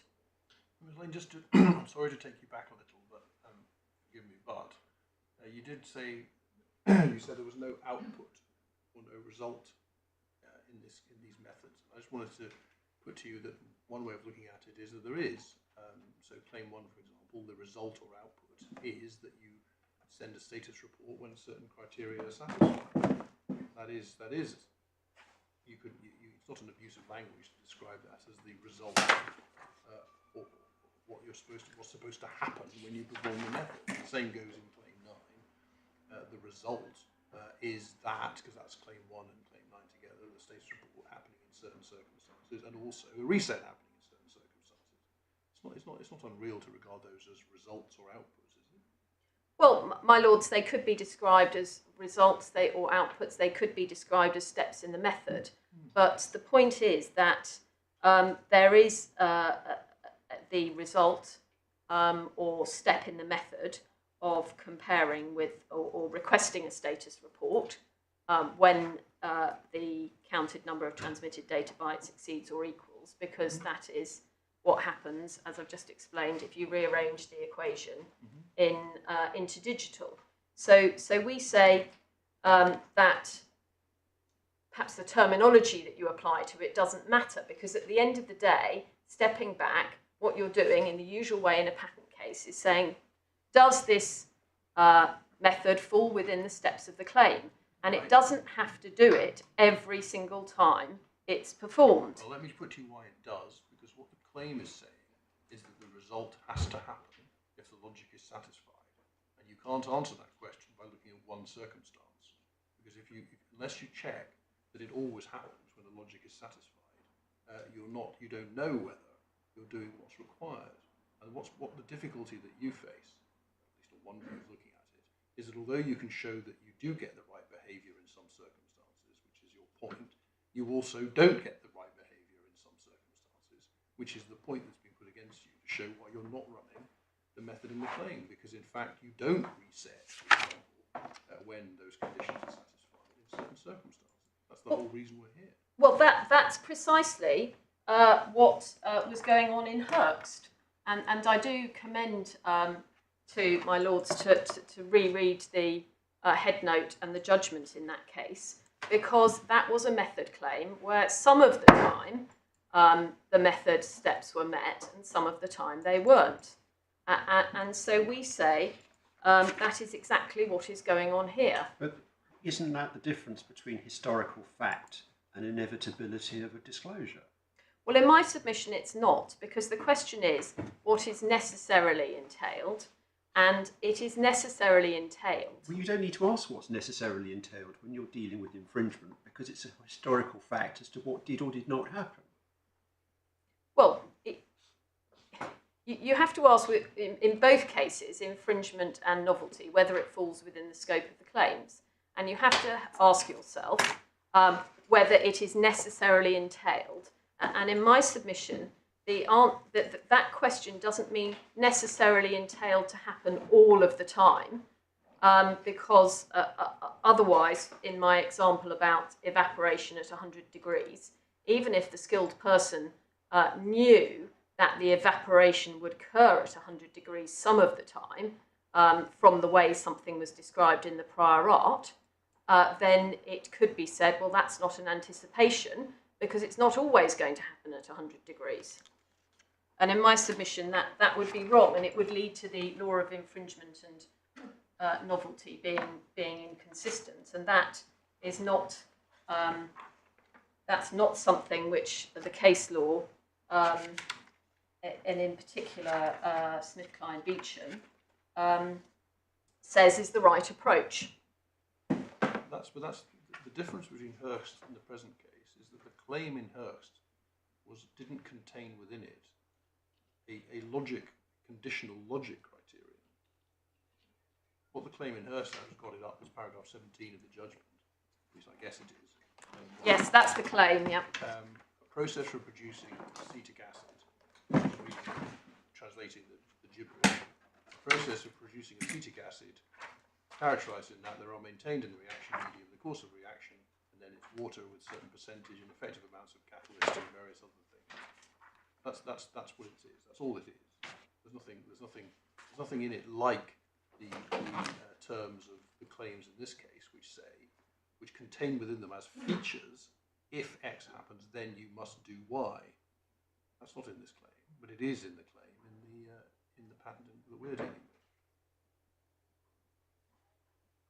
with. But as I say, the general point though is that the question is, are the steps of the claimed method met at any point in time? And that question is the same here as it was in Hurst.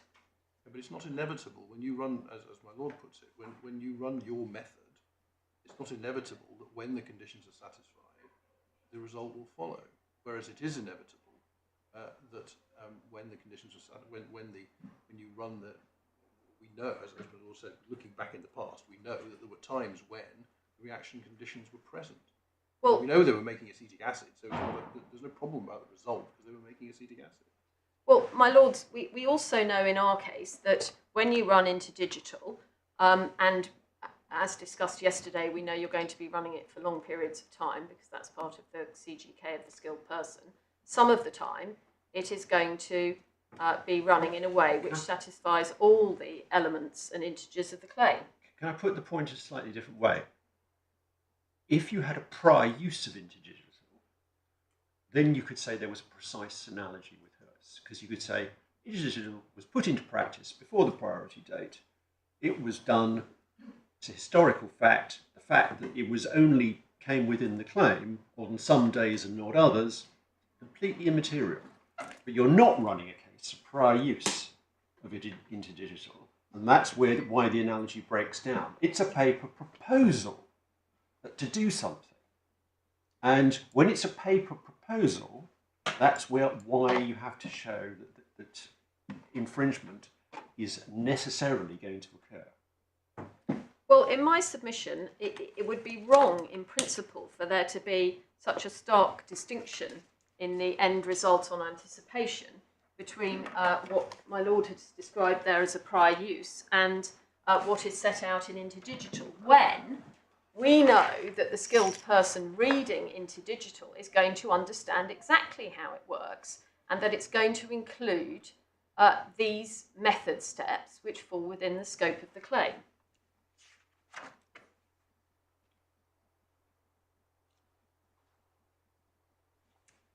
And just to be clear on reset, going back to my stepping through of the steps of the claim in Interdigital, my learned friend said once or twice that suggested that reset only occurred in limited circumstances. That's not right. We say that it always resets once the status report is received, but the point is it doesn't always reset to 0. And so the parameter in Claim 6 is not always met, the requirement of the reset to 0, but there is a reset. Now, moving on to the point on K, which is part of this case on anticipation.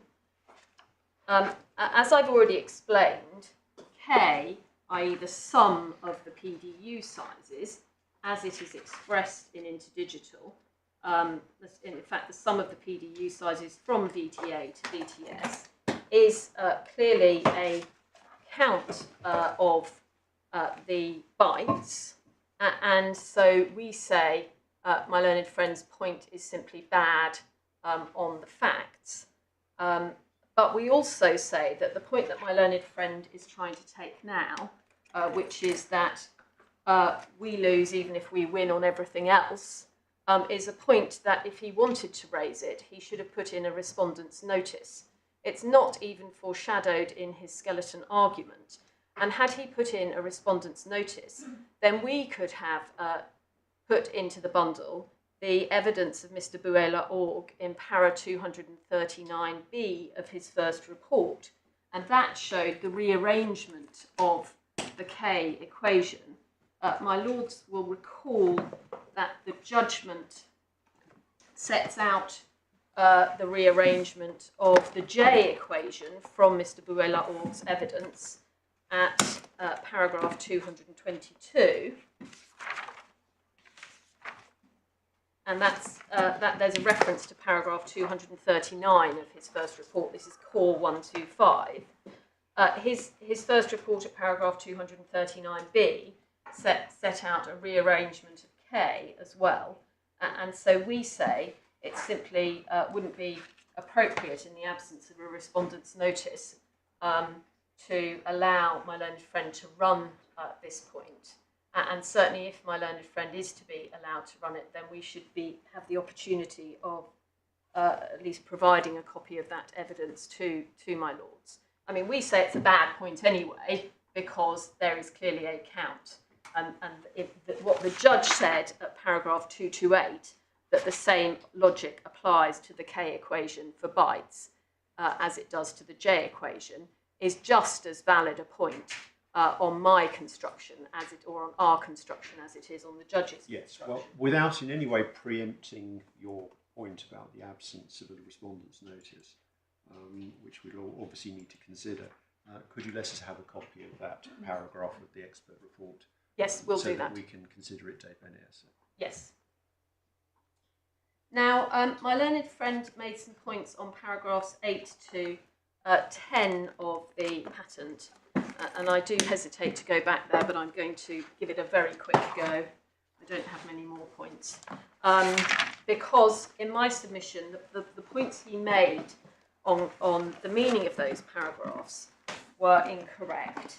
And in particular, his explanation of what similar means, and we're back in the patent now, sup 2, paragraph 9 and 10. His explanation of what the reference to similar meant in paragraph 10 was, well, it's a reference back to the similarity, which is that expressed in paragraph 8, which is that they both prevent stalling. And in my submission, that's a far less logical explanation than the explanation we give, which is the similarity is a reference back to count, because that's what is talked about in the previous paragraph. And so effectively, my learned friend doesn't have an answer to our point about the reference to similar in paragraph 10. Can I just ask you about that? Because in paragraph 8, 2 sentences from the end, it says, 2 mechanisms, counter-based and window-based, have been identified to avoid protocol stalling. So the context of this is the patentee has said that these two mechanisms exist for the same purpose.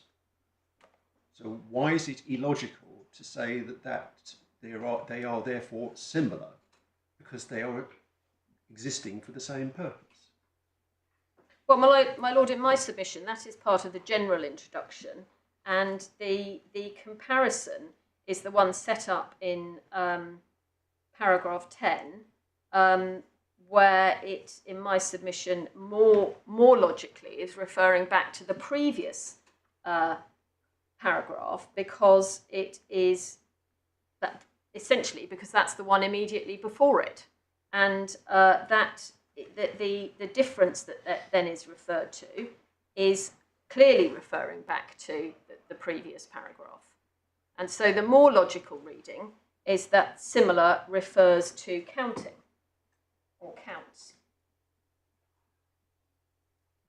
Likewise, if we are to take into account paragraph 8, then it's important to see that the very last sentence of paragraph 8 refers to the polling mechanisms, and it says mechanism there, but it's clear that it's referring to both mechanisms in my submission, may operate either on transmitted PDUs or transmitted bytes.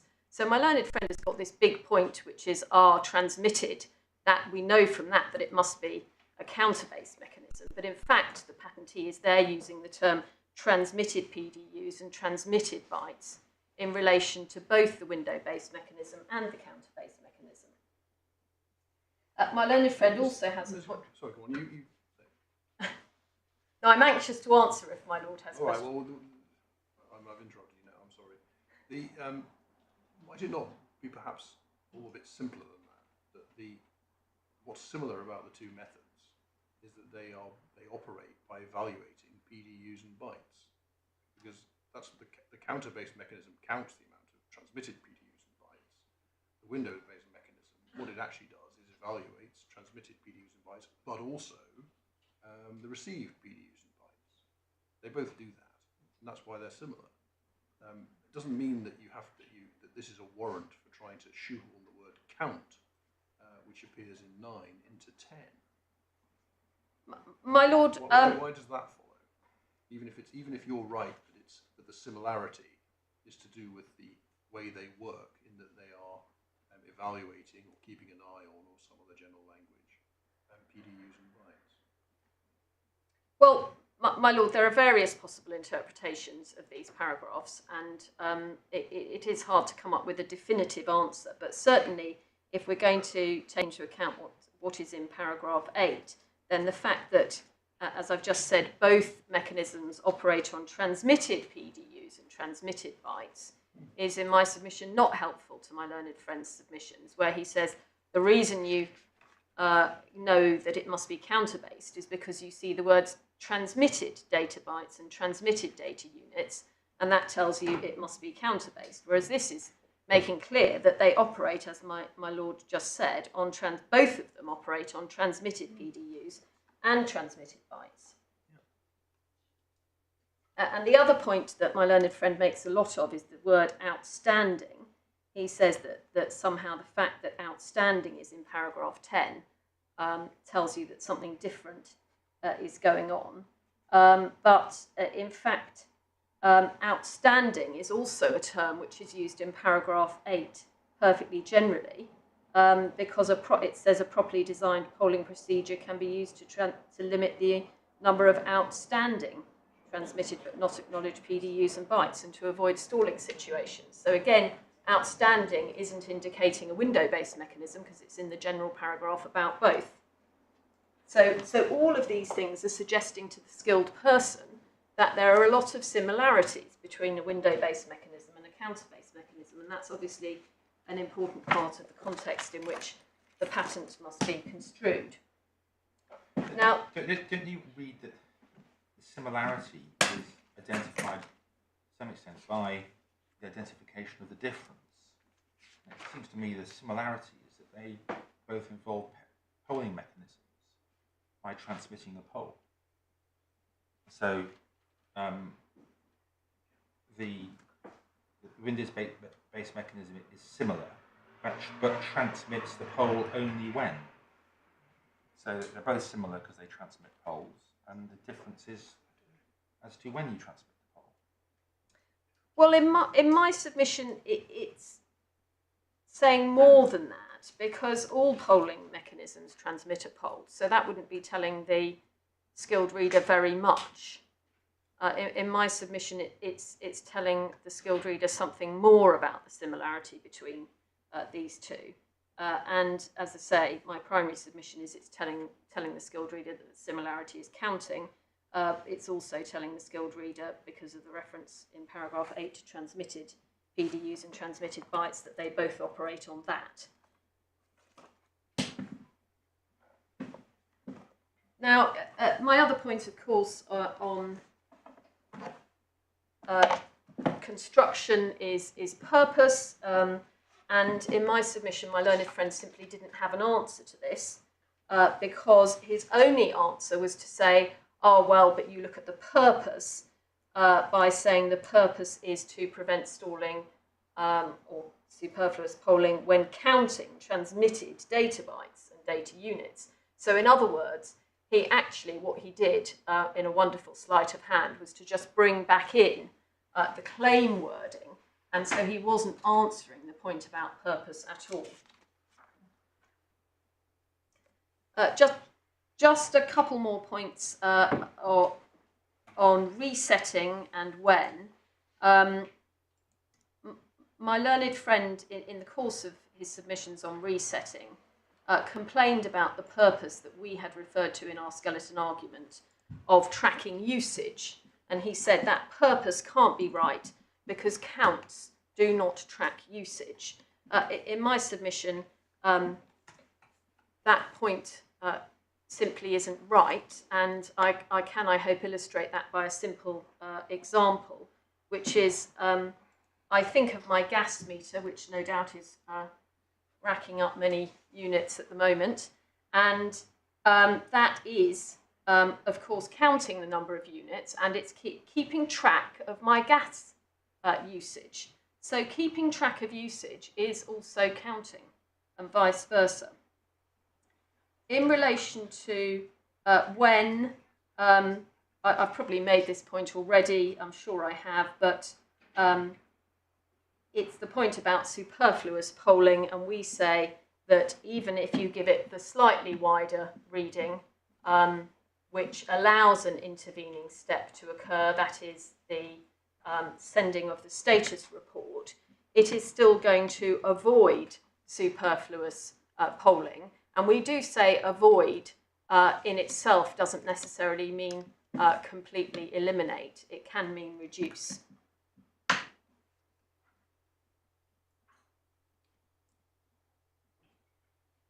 I think I've already made the final point I wanted to make about anticipation, which is that we say there is a reset in other circumstances. It's just not always a reset to 0. And obviously, we also say that VTS minus VTA and the sum in K are always a counter. They're both always counters, and they're always reset. My lords, my notes are a bit scrappy, so I'm just going to check that no one else wanted me to say anything else. And we've got to 1 o'clock, so unless my lords have any further questions. No, thank you very much. Thank you all for your assistance on this case. We will obviously reserve our judgments because you've given us a lot to think about, and they will be handed down in writing in due course in the usual way. And as you know, in accordance with usual procedure, we will circulate a draft to the parties under embargo. And you know now, if you didn't know before, that the embargo is a strict one and will have consequences if it is broken. When you get the drafts, please check our typos, check our spellings and other typographical errors, and particularly in a case like this, there is certainly latitude for pointing out obvious mistakes, because it is all too easy when dealing with technical subject matter of this complexity for the expression not quite to beat the thought and for technical mistakes to creep in. So it is not in any way impermissible to point out if we've made some technical solecism in our drafts. But it is not an opportunity to re-argue the case, as you know.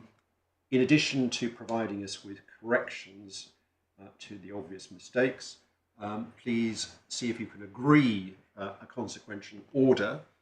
If so, fine, let us have a draft for our approval. If not, brief written submissions, please, as to what you say should be decided on any points that are in dispute.